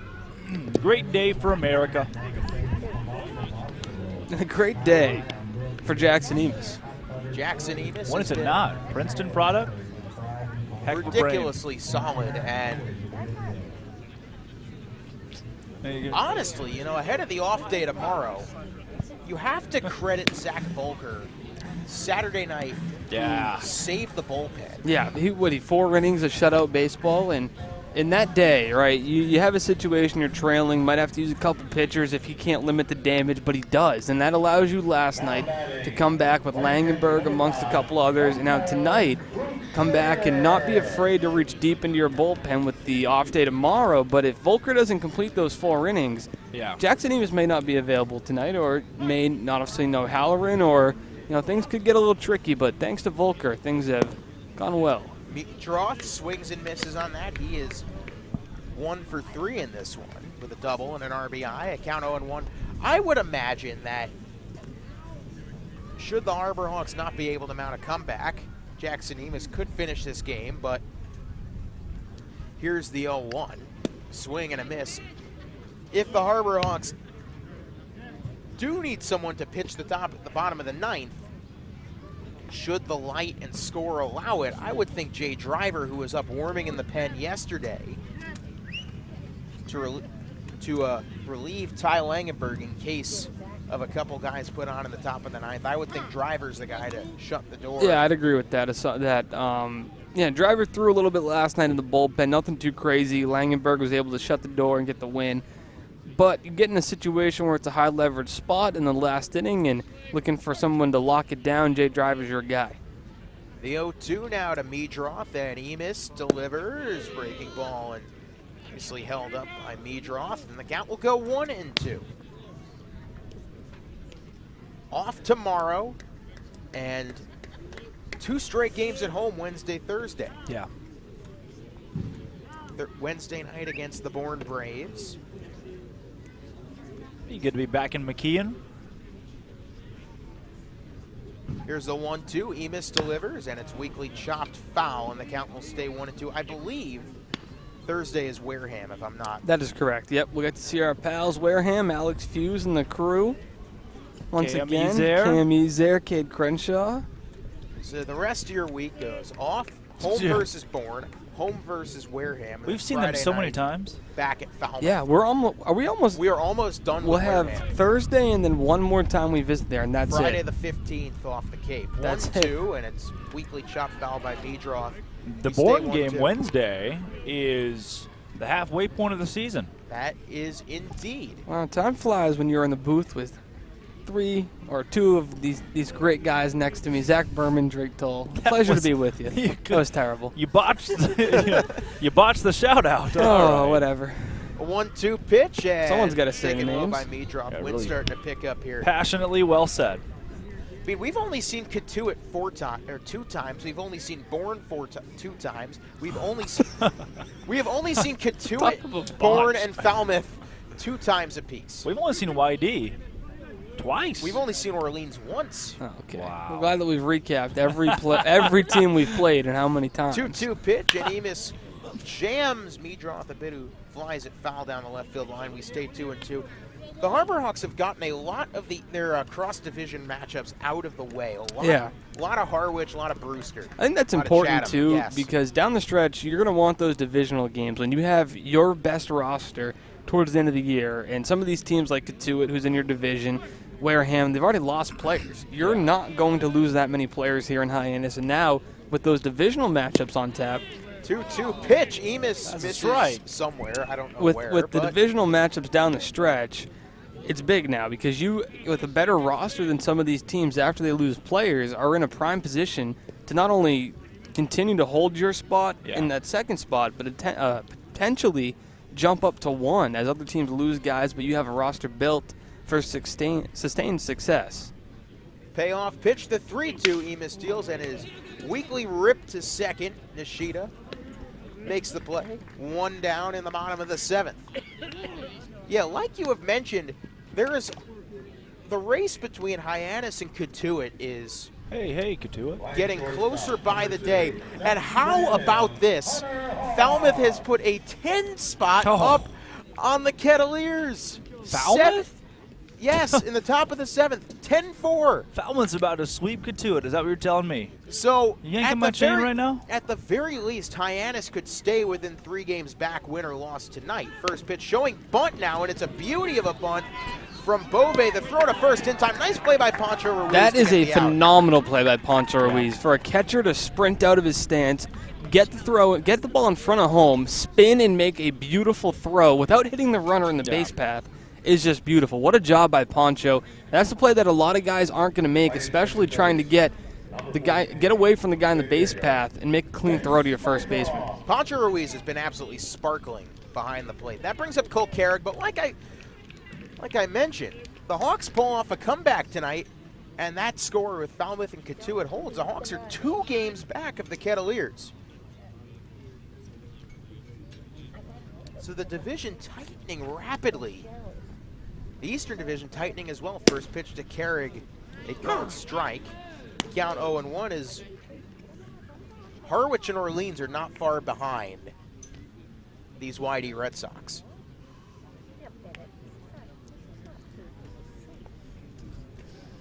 No balls and a strike, 2 outs. Hawks trail 5-3. Hyannis, righty to righty deals. There's a breaking ball, misses outside, 1-1. Didn't miss by too much there, and hey, we might just fit in a full 9 today from Red Wilson Field. It'll be close. Well, remember what happened last 8th inning? Yesterday? Harbor Hawks love the 8th inning. Yeah. Had some big ones. 1-1 pitch incoming. It's in the dirt. Nice scoop by Pancho. Pancho Ruiz has been fantastic behind the plate tonight. One of the better games we've seen from him catching all season. Yeah.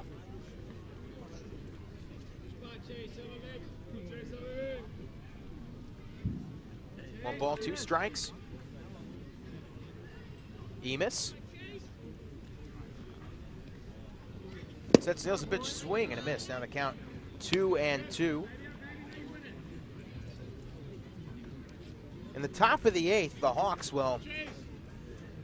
they will bring up 9-1-2. Riku. They will bring up Nishida, Hyannis, and Shanuel.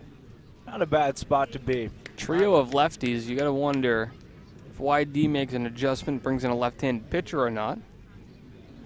Here comes a 2-2 pitch, and Hyannis gets one in the dirt. Now the count will run 3-2. Big pitch here from Hyannis, especially when you're battling the sun. Excuse me, I take that back. I bet that's not in his mindset right now, but at the same time, you've got to factor that in. It is more Patelli heavy. Oh. My bad. Oh, so my bad. Never mind. All right, scratch that. Read my scorebook from yesterday. What do you know? I don't know. What do you know? What do you know? The 3-2 pitch, and it's weakly chopped foul by Mitroff. Now the count will stay 3-2. What a night for baseball, huh? Just a gorgeous night, like we mentioned. It is just It's a beautiful gorgeous day. night, yeah. Beautiful day for a game. A little chilly for my taste, but hey, whatever. Well, you got the jacket. True, that is a very good point. It's 59 last I checked. 3-2 pitch. Mitroff works. 2-out walk. Maybe in Duluth. Not here. About 75 here. And that brings up Mike Beauvais. Now, Beauvais has been... Well, obviously a 2-out walk is not what you want, but it's something you can live with nobody on base. Jackson Hyannis is still 1 out away from getting out of this. Obviously, Beauvais, a tough hitter at the plate. He's had a good series against the Hawks, but just got to try to limit the damage and not allow another base runner here. Don't want this thing to get out of hand more than just a 2-out walk. Righty to lefty. First pitch from Hyannis. Mitroff off of first, and the first pitch a called strike. Now the count 0-1 to Bovey, and Bovey, productive day, also shifts to third base, so it looks like a defensive swap. You don't see that very often. Both Bovey and Bowser still in the game. They've switched positions. So Bowser now at first, Bovey at third, but both still in the game. For the top of the 8th, then. For the top of the 8th, that is. The 0-1, breaking ball, that's a beaut. Called a strike, count 0-2.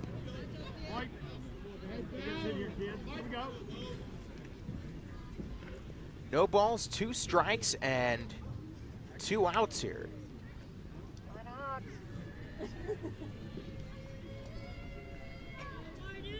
As Jackson Hyannis looks to keep the Hawks in this thing, down 2. The 0-2. Weakly chopped foul towards the Red Sox bullpen, or dugout, and we stay 0-2. No balls, 2 strikes, 2 outs. Hawks down 5-3 and looking to somehow, some way. You've mentioned the 8th innings have been absolutely magical for this Hyannis Harbor Hawks team.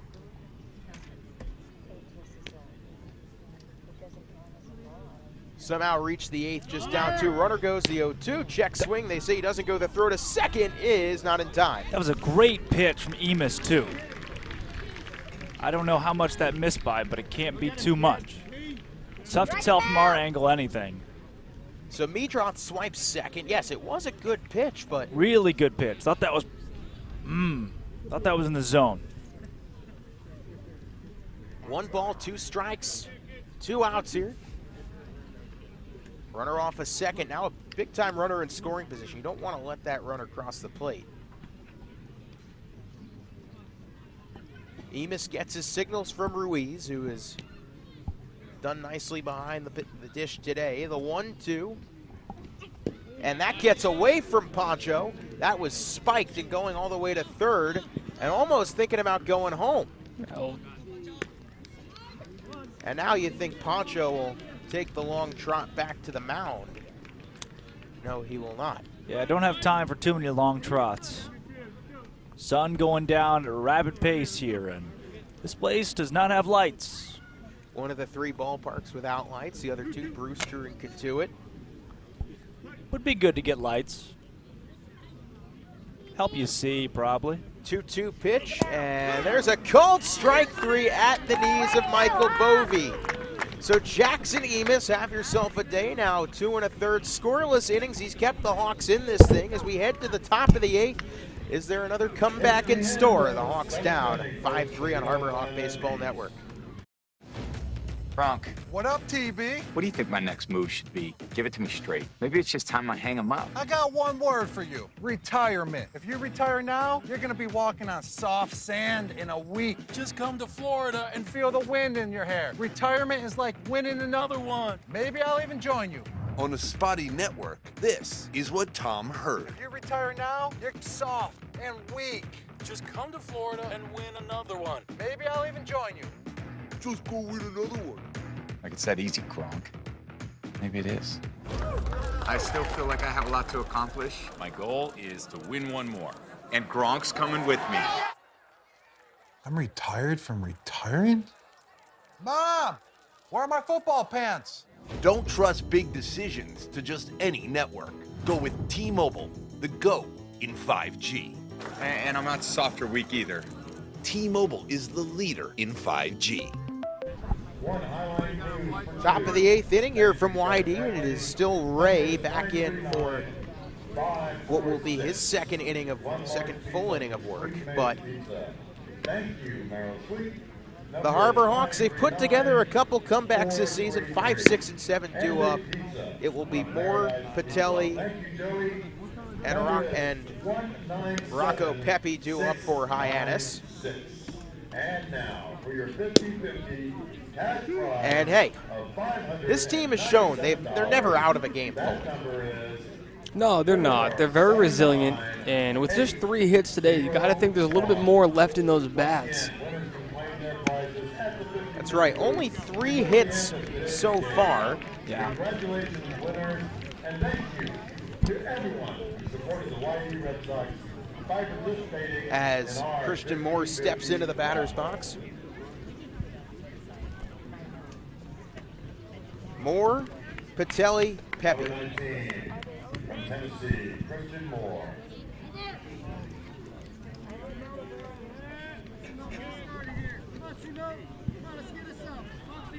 As you can hear, come on, Simo, from the Hawks dugout. Let's see if the comeback can start here. First pitch called a strike to Moore. The count 0-1.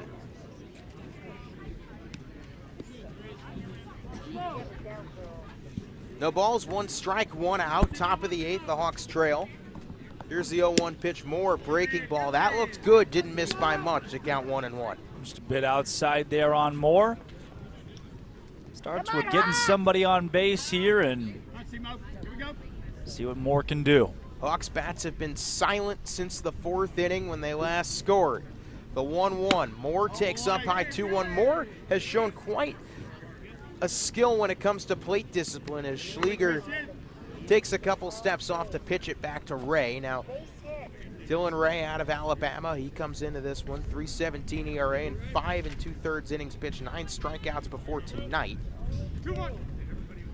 Yeah, Christian Moore 1 for 3. That big hit in the first really started the scoring for the Hawks, and we'll see if he can battle here and put something in play. 2-1 pitch. Moore takes up high 3-1, and that's where you want to begin. Now he's Work these counts. Missed a couple spots here, and I know 3-1 hitters count looking for a fastball, so I think if he gets anything besides a fastball, it might benefit him just to lay off of it here. Some control issues out of the gate for Ray in this inning. 3 balls and a strike. We do have an arm warming in the bullpen as that one fanned on and missed the 3-2, so wouldn't be surprised. Pickler has shown a quick trigger to the bullpen so far today and yesterday. When mound visits here with no lights do take up a decent amount of time, as do pitching changes, so 5 balls, 5 strikes for Ray to this point. Not the ratio you want. 3-2 and Moore swings and misses on the high fastball, 1 down. Got more to chase there with a high heat. Strikeout to start the 8th is not exactly what the Harbor Hawks needed. That brings up Dominic Patelli. Patelli has had a nice day at the plate. He's got a walk and a stolen base and a run as well. So I can confirm it doesn't look like they're warming up in the bullpen. They're throwing a football out there. So the throwing motion, that was it. The first pitch, Patelli takes up high and away. This guy has lost his zone. 1 ball, no strikes. Rocco Pepe in the on-deck circle. The Harbor Hawks are down to their final 5 outs here at Red Wilson Field. They trail 5-3. The 1-0. High and outside again, 2-0. 2 balls, no strikes, 1 out, bases empty, and should Patelli reach, you have some speed for the Juice Rabbit. The 2-0, and a high pop, shallow left field. Everybody converges, I got it. It's Thompson to make the catch, 2 down. As Carrig, Haas, and Thompson all converged, and seems like everyone called each other off once or twice before Thompson got the last laugh, makes the catch. So now it's Rocco Pepe with the bases empty and 2 down. Yeah, he'd like to spark a 2-out rally here. You'd hate to wait to the 9th inning to get something going as we're really running out of ball game. Well, you know how risky that would be if you just go to the 9th. And remember, if it's deemed unplayable due to sunlight, is the first pitch called a strike to the Juice Rabbit 0-1, it reverts the last full inning. That is correct, yeah. That benefits the home team. No balls, 1 strike, 2 outs. The pitch to Pepe, and it gets away low, count 1-1. 1 ball, 1 strike, 2 outs. Pancho Ruiz in the on-deck circle should Pepe reach, and then Riku Nishida in the hole. The 1-1. Pepe takes inside corner, called a strike. Nice breaking ball there from Ray, and the count goes 1-2. Yeah, we'll see where he goes back to. He's throwing a breaking ball.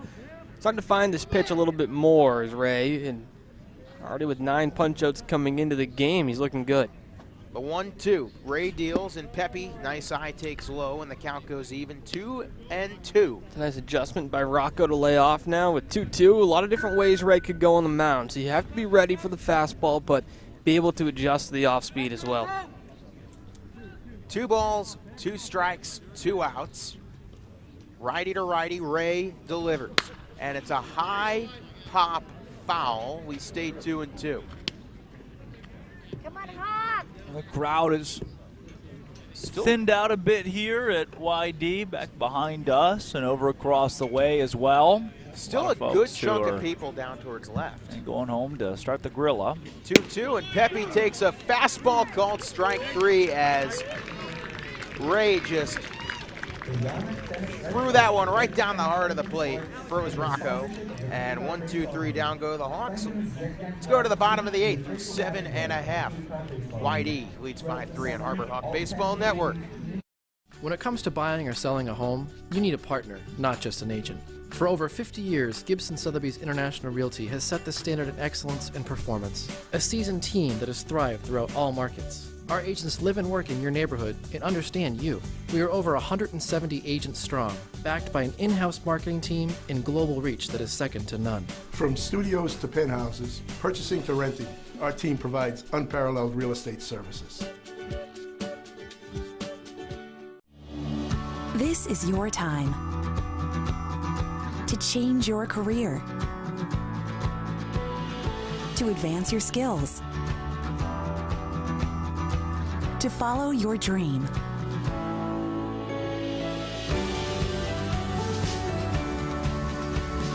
Curry College continuing in graduate studies. Tomorrow is coming. Be ready. I'm defeated, feel mistreated. I'm so angry, I'm singing a song. 'Cause I'm paying so much for home internet, and that's just wrong. I've got T-Mobile home internet. I feel happy. Great. Very happy. Good for you. Look how much money I'm saving right now. Wait, really? There's no hidden fees, no price hikes, one cord. Bro, wow. Internet without As the Harbor Hawks call Brandon Neek to the bullpen, it's time to call out one of our sponsors, T-Mobile, who's proud to sponsor the Cape Cod Baseball League, and they're committed to those who serve, and that's why they go above and beyond for active duty military, veterans, and first responders. Visit your neighborhood T-Mobile store or T-Mobile.com to learn more. It is one of the 2 UVA arms for the Hawks, Brandon Neek, to come in here for the bottom of the 8th in a game where the Hawks do trail by the score of 5-3, and the story of the game has really been the YD pitching from the 4th inning onward. It's been the bullpen for the Red Sox that has just shut the door on these Hawks, and you got to tip your cap to Sam Klein, who ate up 2 2/3 innings of that. Yeah, now Neek's job here is just to keep the game exactly where it is at a 5-3 deficit for the Hawks. He would like to work quickly here as daylight's running out, and the Harbor Hawks do have a chance to come back up to bat in the top of the 9th, and down 2 doesn't sound so bad, but if Neek can just keep it at that, we might have a shot. Don't want it to get any further away. That would be the case, and well, it's Cole Carrig. Carrig, Long, and Bowser to step to the plate here in the bottom of the 8th for YD, and Carrig. There's still a lot of sunlight, too. Yes, a lot of sun. This right game's, center, I mean, yeah. Oh, really? This game's getting through. You said this game was you said this game was back in the over. 7th, sir. I don't. You look. Unless you can pull up the audio, I don't remember that. First pitch fouled straight back by Carrig. I think we'd be lucky to call another comeback. And if you're feeling lucky, you should go and hit up the Massachusetts State Lottery, because they are proud sponsors of the Cape Cod Baseball League, and Massachusetts State Lottery is celebrating the games we love playing, from the baseball diamond to the many lottery games that help support all 351 cities and towns across the Commonwealth. The 0-1, and the pitch is taken low. 1-1. Brandon Neek. Here's to 50 years of winning and 50 more. I'll finish it for you. 3.37 ERA in 2 2/3 innings pitched. Only 1 strikeout to his name thus far, and against middle of the lineup here for Yarmouth Dennis. 1-1. Neek deals. Foul tipped into the glove of Ruiz. 1-2. Yeah, Neek working quickly, which is what you like to see in the zone, too. He's a high-leverage reliever who hasn't had a chance to do that a ton yet for Hyannis. He had a couple saves at Virginia, and a guy they relied on heavily to get them out of jams, and another arm that you can throw in any spot, and we'd like to see him work a clean inning here. The 1-2 pitch, Neek deals, and it's sprayed foul behind the plate. Count stays 1-2. Well, I think a run for YD would be ball game. And it's not necessarily a morale standpoint, but as the sun goes down, too, anything to save time would be great. And how often in the Cape Cod Baseball League do you see 3-run top of the 9th innings? Not often. Well, that one time against Falmouth. Yeah. The 1-2 pitch, and that's chopped into left field, coming on, making the catch. Moore, 1 down. And that's what you want. You want these outs to come quick so the Hawks can have as much time as possible in the top of the 9th to string something together. Well, there's one of them. There you go. You need a few more. You need 5 in total. You got to get through the rest of this ball game at this point. You got to play a full 9 innings. You do, because even if you come up in the top of the 9th, score some runs, things go well, if they don't finish the bottom of the 9th, yep. Well, we revert back to the 8th. It's all for 9. Sorry, guys. Thanks for playing. Yeah. Happy back 4th to of the 8th July. we go, yep. Go America. Johnny Long, the batter. He's 0 for 3 today, and first pitch from Neek to Long, a swing and a miss. Count 0-1. Now, something we haven't really talked about is Jonathan Long's journey to get where he is. He was a walk-on, had no Division I offers, walked on at Long Beach State, and now he's here in the Cape Cod Baseball League. You will not find a tougher journey, really, than the one Johnny Long has taken to get here. It took him forever to grind and battle, and he caught the right coach's eye and attention, and great to see him have the success he had at Long Beach with Rocco Pepe. Yeah. Now comes here to Cape Cod and is in the heart of this order again. Well, the 0-1 caught the corner of the strike zone, so now an 0-2 pitch incoming from Neek to Long, and Long right at the Mendoza line, 200, 2 homers, 10 RBIs. The 0-2 pitch, swing and a miss, so Brandon Neek gets his second strikeout on the Cape this summer, and that's his second out of the inning. Brandon Neek. Good stuff, the Virginia product. Go Wahoos. And now 1 out away from giving the Harbor Hawks an opportunity with 8, 9, and 1 due up.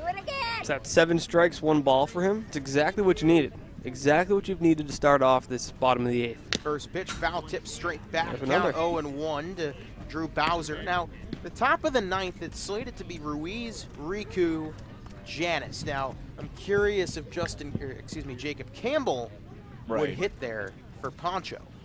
It's possible. Poncho's had a decent day, though. Yes, he has. The 0-1, swing and a miss. How about this from Brandon Neek? Hello. 1 strike away. Brandon? Yeah. 8 strikes, 1 ball. Or now 9 strikes, 1 ball? Yeah. 9 for 10, 90% strikes, and there you go. It's a way to get on track. No balls, 2 strikes, 2 outs. Neek deals the 0-2. It's in the dirt low. Not a terrible pitch. 1 and 2. So?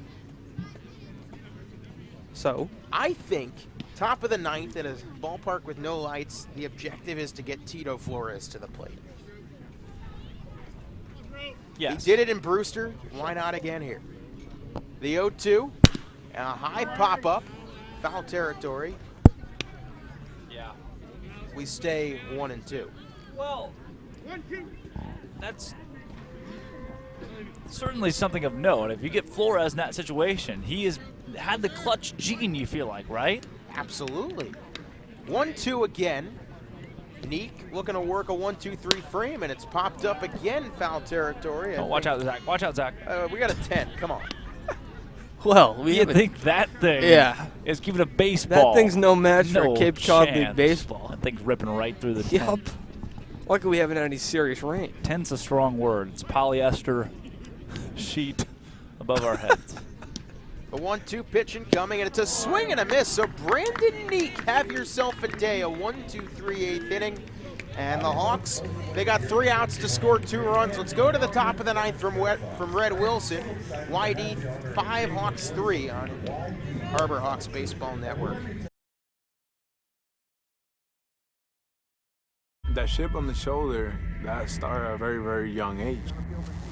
People's expectations are, they're cool, they're fun, but mine are bigger.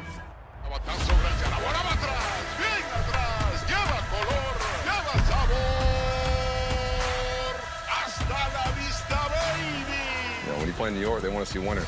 It doesn't matter if it's a Monday or a Friday or a Saturday. You got to come with it, or those fans will let you know. Pick one thing from me, pick one other thing from another player, make it your own, you turn to who you want to be. What motivates me is the unknown. You know, how good can I be? You get away from the lights, you get away from the camera. Mientras más presente yo esté en la caja de batería, más éxito tengo. Man, how can you not keep it fun, man? This is a kid's game. If you could go back and tell 10-year-old Francisco one thing, what would it be? You're a bad mother.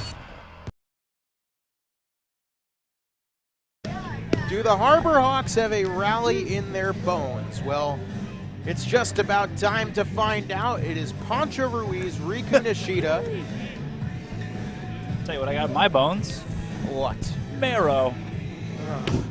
And Justin Hyannis, that will be... That was a good one, I guess. 8, 9, and 1 against still Mr. Ray.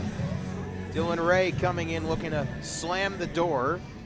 There is action, light action in the YD arm barn. Couple of right-handers just tossing a football and one tossing a baseball. And if the fans want to get involved, well, they can just walk right up and start tossing themselves. I mean, the YD arm barn seems to love the football. They actually were tossing around the pigskin yesterday during the delay in the top of the 8th. Yeah, in right field.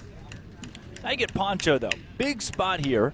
The key to overcoming this 2-run deficit starts with getting Ruiz on base. Well, if you get his speed and scoring position, that could be a run.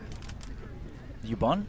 First pitch to Poncho, and he swings away, hits it right to short, fielded by the shortstop, and a throw off the bag, and it's safe! Unbelievable. Haas threw it off the bag, and the first baseman Bowser couldn't get the tag in time. Yeah, Poncho was hauling. Yeah. That guy was moving. And if I'm not mistaken, that's error number 5. And would you look at that? coming out of the first base coach spot, and now sitting on first base as a pinch runner is Philip Matulia. You got to bring him out a real helmet. You got to bring out a real helmet. You got to take your time, coach. So Matulia threat to run. No, that was the take your time coach at YD because they have now protested the call, and we will continue to let the sun go down further. Come on. Hey, Blue, what'd you have for dinner? Well, let me tell you. Well, I got the grill fired up. This conversation is still ongoing. It was not that difficult. No, I mean, the only guy who has a say is the home plate umpire. You either saw it or you Still didn't. They rule him safe. Right. Okay. Pickler's already back on his bucket over there. I don't think So let's see if they rule that another error. I would say assume so. Unfortunately, that would be the 5th error of the game for YD. there it is, E6. And it is Baden Root. Oh, without what? the R. According to the stat sheet, Baden Root. He's warming up in the arm bar and down the left field line. All right. So Nishida here with Phil Matulia on first base. You still need 2 runs, though. So do you bunt? Is it worth the bunt? Infield Well, they're playing very in at third. Double play depth. You can't afford a double play here. No, you can't. Nishida takes inside for a strike. 0-1. Well, Bovee off of third playing very deep in. Up the middle, you have your shortstop, Haas, and your second baseman, Meadroth, and they're both playing pretty deep. Yeah. So if I bunt here, I go closer towards first base. The 0-1. Riku takes low, 1-1. Now, if Riku can manage to walk, which he does so many times, he hasn't walked yet tonight. He does have a hit on his resume. Yeah.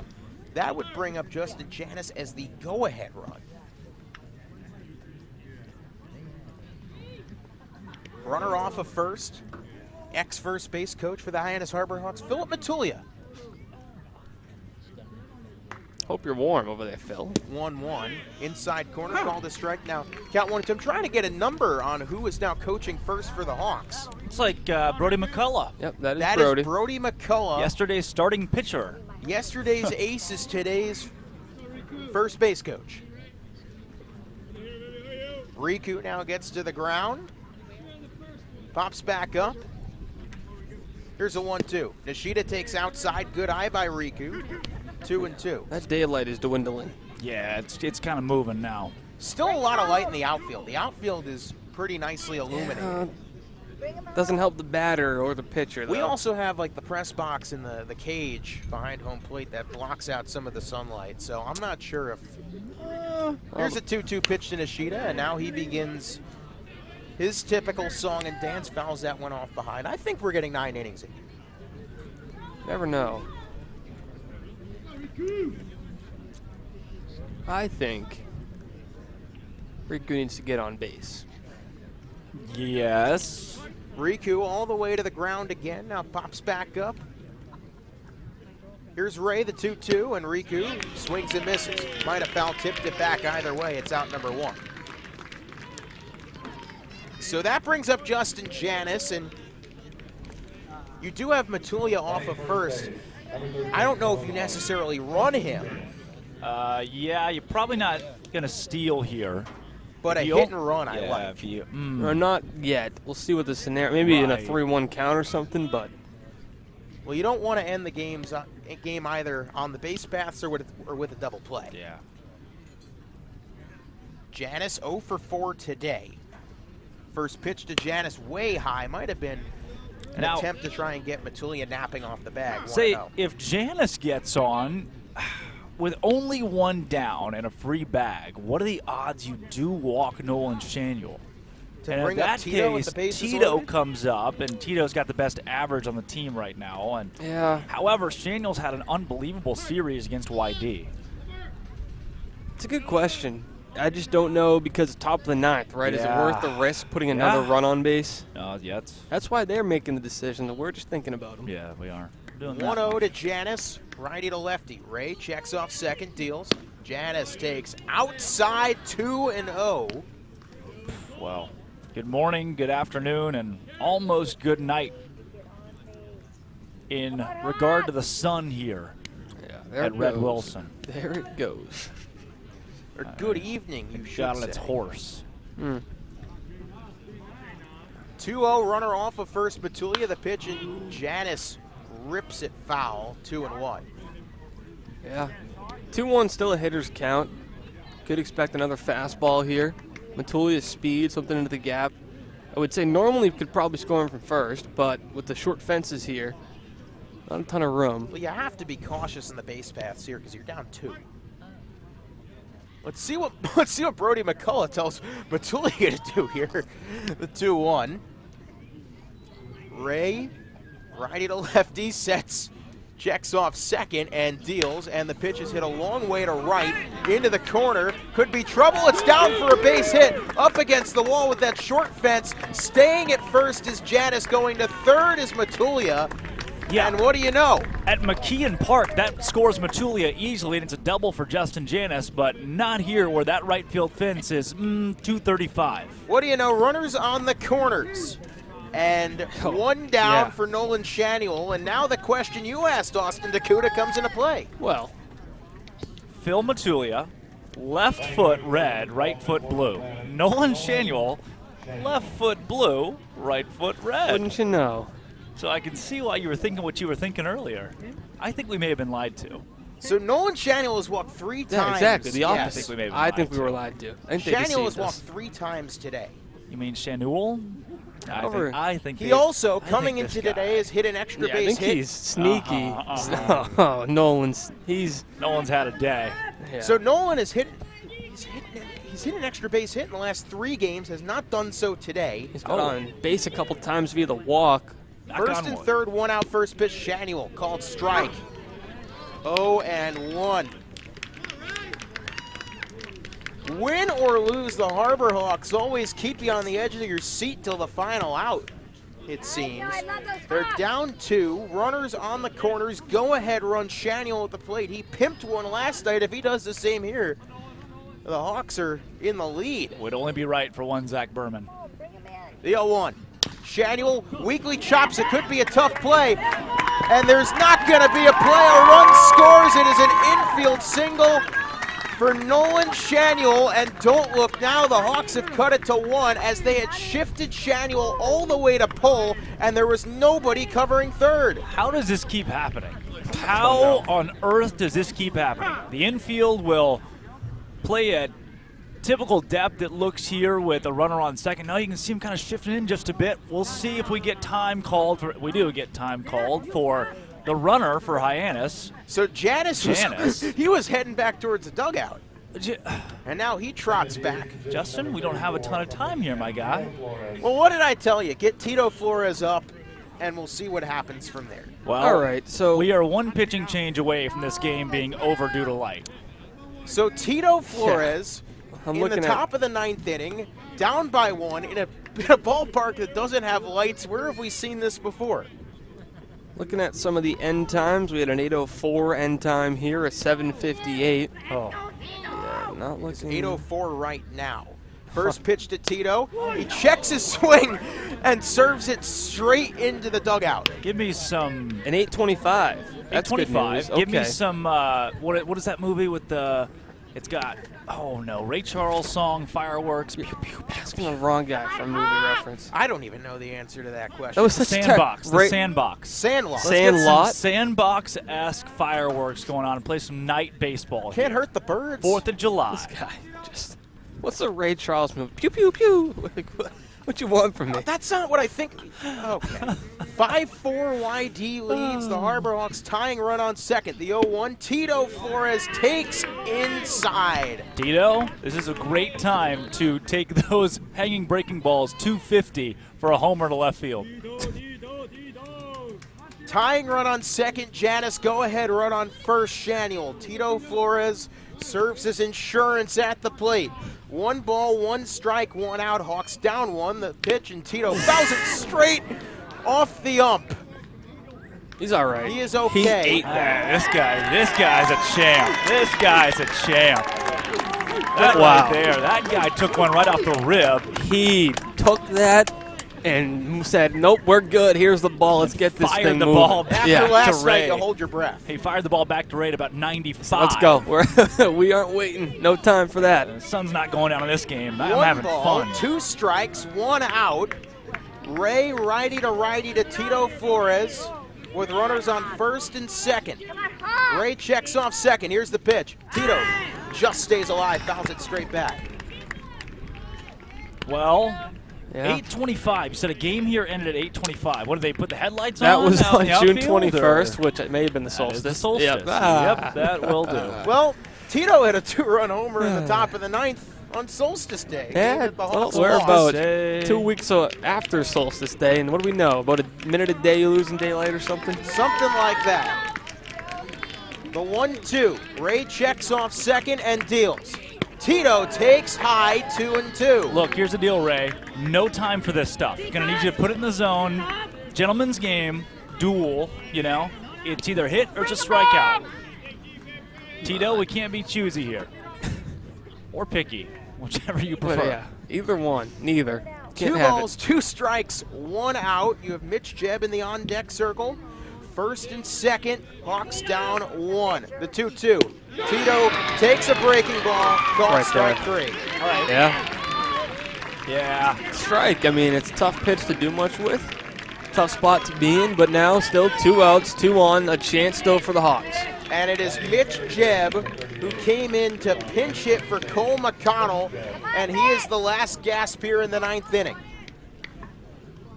Well, we're out of daylight. A base hit, yeah, call it right now. A base hit scores Hyannis, and it ties the game. Just a base hit. Out of the infield, by the way. First pitch to Jebb. Takes a called strike 1. Home run would also be fun. Jebb hit 6 of those at Michigan State. Has not flashed the power here yet, but he's shown a knack for the dramatic. Happy 4th of July. Be a firework. 0-1. You like the matchup here, righty-lefty. The pitch to Jebb. Inside 1-1. Well, good plate discipline, but we just don't have time for it. So, Yeah. Come mean, on, Mitch. Hats off to you, but. That's really on Ray, too. Yeah. I'm gonna get in the zone here, Mr. Ray. Again, gentleman's game. Just pump Yeah. fastballs down the pipe. That's all we can do. Man to man. See who wins. My stuff against your stuff. Checking off second, Ray. The 1-1. Jebb swinging for the fences. Doesn't catch anything. 1-2. And now, Mitch. The crowd is going to rise. 1 ball, 2 strikes, 2 outs. This is your ball game, folks. Red Sox 5, Harbor Hawks 4. He just bunts it down the left. Don't put that into existence. Tying run at second base. A go-ahead run at first. Ray, the 1-2 pitch. And Jebb spoils a good one and fouls it back. I know that was a joke, but if he did drop a bunt, Right, well, down I mean, obviously 2 strikes. Yeah. It'd be the riskiest thing in baseball, but nobody in this atmosphere would see it coming. Hemisphere, whatever. But just not even, there's a 0% chance it would ever happen. Right. But I mean, but but in the event it did, it would work. Well, here, you're just looking for contact. Can't go down on strikes. Put the ball in play. Give your team a chance. 1 ball, 2 strikes, 2 outs. Top of the 9th. Tying run on second. The 1-2 Ray deals. Jebb spoils another. Like yeah, it's too close to Fouls it take. away. That's what he does best, Jebb. He spoils and spoils until he gets when he can drive. He only struck out once in every 14 at-bats at Michigan State. He's not going to go down without a fight. Well, the whole spoils and spoils thing, it's not a lot of time for that song and dance again. More tension to cut with a knife. Within the last 5 minutes, the field has gone from some sunspots and right to just all shade. Yeah. You can still see some lightness, I guess you could say, in the left field area. Lightness, but that's good. Yeah. 1-2 incoming. Ray checks off second, the pitch. Jebb spoils another. Mitch, my man, we just it's a high fastball. Just come across, bat on ball, go over the fence with it. I mean, now he might come back, drop you something off speed below the knees, try to get you fishing.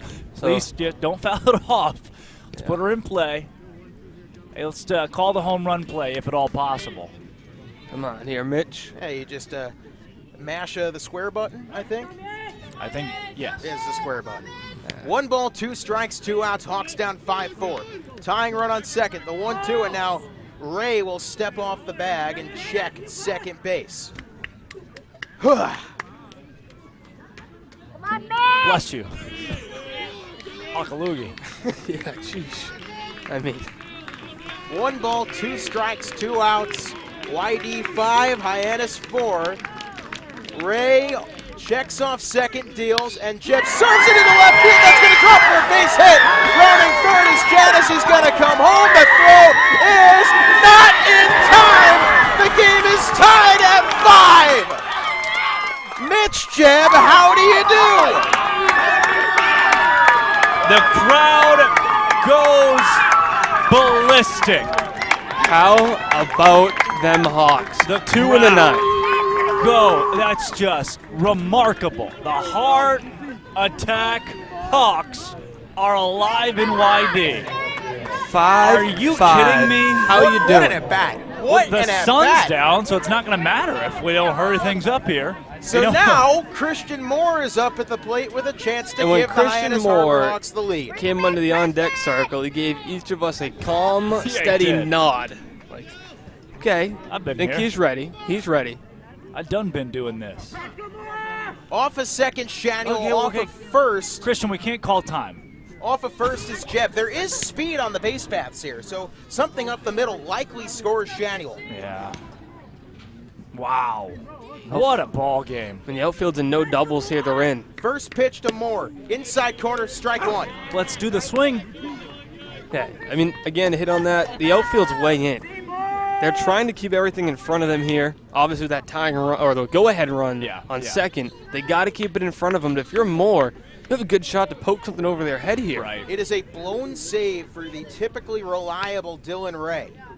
And now the go-ahead runner on second base, the 0-1. Hey. Outside. That blown save could be erased Yeah, by if we the don't get sun. this whole thing in. 8-14, I mean, do see some blue skies still, all right? Maybe dark blue. Doesn't look great. I don't know. Not loving it. Let's be optimistic here, folks. Trying our best. The Harbor Hawks have put up a 2 spot in the 9th to tie the game at 5. Christian, swing the bat. And now time is called. Oh, okay. Christian, swing the bat. This team just never. Come on there, guy. They're never out of it. Don't have the time. Yeah. They are never out of Christian, it. swing the bat. They're out of it if the sun goes down. The 1-1 to Moore. Moore takes just low. You know what's going to happen Let's here work is a walk. if he walks him, you might see a pitching change. Yeah, we probably should. At least, Well, there's you know nobody what? warming. Let's call time. No, he's already warm, Zach. He threw about 40 pitches earlier in the inning, so he's just waiting to come in. Have a conversation with Ray. Hey, Drake, that home run play seems kind of nice now, doesn't it? No, Take well, anything yeah. here. Base hit. The 2-1 to Moore. Moore at Okay. the knees, maybe Yeah, a bit right. below, strike 2. Honestly, yeah. I mean, Well, in this situation, We have to play the bottom of the 9th anyway Yes. now, because in we're this tied at situation, 5. You take the tie either way. You take the tie and you run with it. Well, Well, hope Jay Driver's warm out there. Runner off of second, Shaniel. Runner off of first, Mitch Jeb. And here's the 2-2 from Dylan Ray. And it's spoiled. Man. And here we go again. Well, we've made it this far. We might as well foul off 3 or 4 more. Find what you like here. No kidding. Take your time. Good to see he's on the fastball, though. Yeah. What was the Joe Tessitore thing you said? You're not wrong. Oh, that Joe Tessitore thing I said, where I said you were Joe Tessitore? I think that was the one. 2 balls, 2 strikes, 2 outs. Runner on second, runner on first. 2 already in. Now All right, time hey, is called. let's call time again.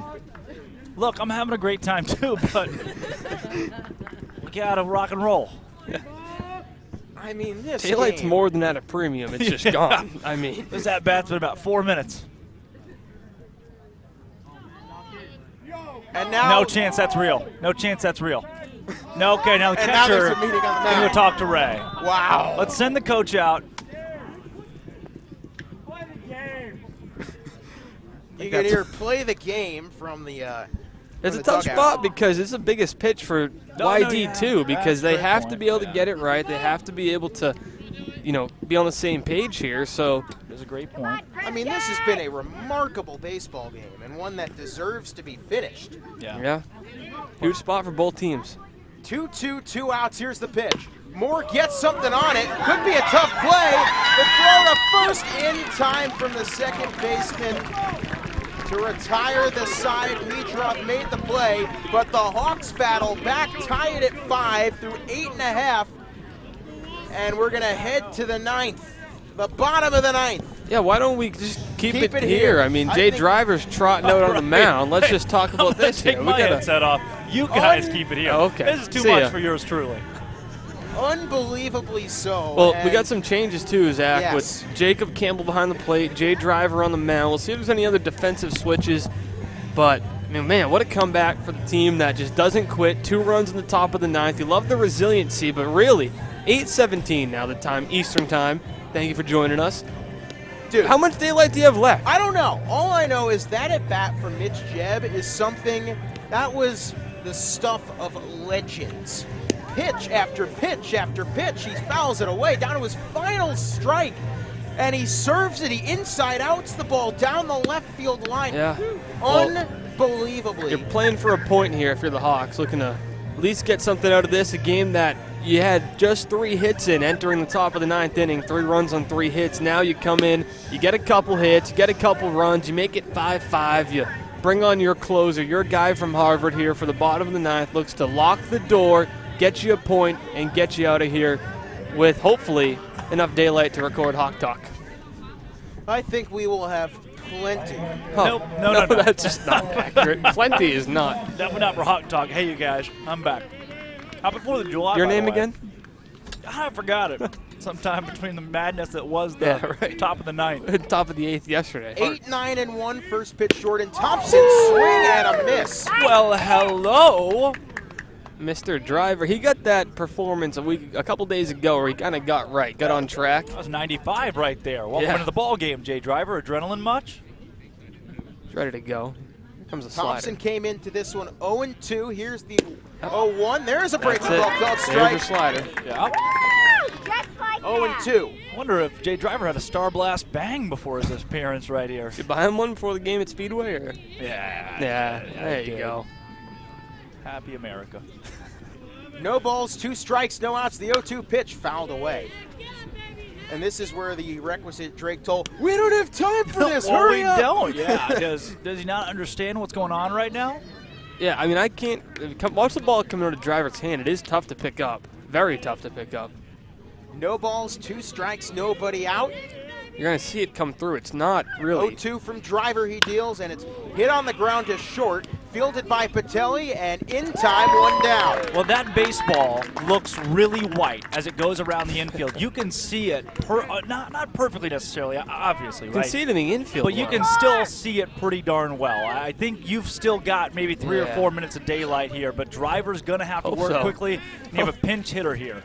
Also, just really quickly, honestly, credit to YD for not working this. They could have. They absolutely could have called time or had a pitching change. And I think that's why Scott Pickler is one of the most respected managers in this league, because he's not a guy who's going to do the whole gamesmanship thing to you where he's going to work the clock and the light as we see with, other situations. But Pickler's going to let the game play out. He could have had a mound visit. Your pitcher had given up 2 runs in the inning. He could have come out. He could have stalled, and he didn't. So that definitely a tip of the cap to Pickler over Pinch there. hitter Pascal Ferreras takes the first pitch, a called strike, misses there. So 1-1. Jay Driver, a 6.35 ERA and 5 2/3, 9 strikeouts. What a game this has been. 5-5 in the bottom of the 9th. The 1-1. Swing and a miss. 1-2 on Ferreras. They are not close to Jay Driver's fastball right now. That was the 1-1 slider as well. Whip on a miss. Dude, that slider's got ump on it, too. Some kick to it. 1-2. Driver sets and deals righty to righty the pitch, and called strike 3! Good morning, good afternoon, and good night, Pascal Ferreras. Hey, where'd you get that one? That's new. Copyright? Sorry, I didn't pay the fee. Yeah, no you didn't, did you? Didn't pay the toll. It's all right. Oh, I like that one. That was there a good goes one. my right eardrum. That will do. So the last chance to keep this game alive for it's a little too YD dark. Luke Schleger. I say we call it right here, huh? Still doesn't do anything. First pitch, Schleger chops it foul, 0-1. Just to catch you up how we got here, both teams have come back from 2-run deficits tonight. Hyannis had a 2-0 lead after the first. YD clawed back, eventually took the lead 5-3 in the top of the ninth. A rally for the ages ties the game. The 0-1 to Schleger, and it's hit right back off a driver. Could be a tough play, and now it's botched at third base by Jeb. Hopefully driver's okay. He puts his hands up, says he's fine. Wow. That was hit right off of him. That was a line drive off the backside of Jay Driver. And he just told the dugout, get back in the dugout. I am fine. I am finishing this game. Guy's on first base safely now. But Jay Driver is nails. He is not coming out of this game. He doesn't even want the trainer. He's all set. Well, that brings up Hunter Haas, a dangerous hitter. It is 8:22 local time. This will be one of the latest, if not the latest games that has happened at Red Wilson Field this season. Umpire comes over to... This might be the last batter, too. It's getting dark quick. I think that showed you, too. Driver in the daylight might be able to knock that with his glove a little bit. Yeah. First pitch to Haas.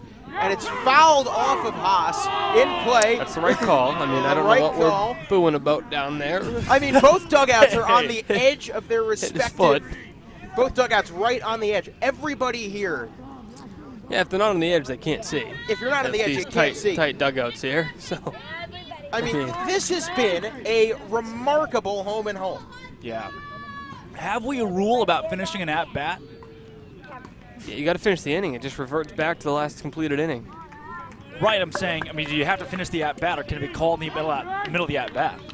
The 0-1 runner off of first. The pitch.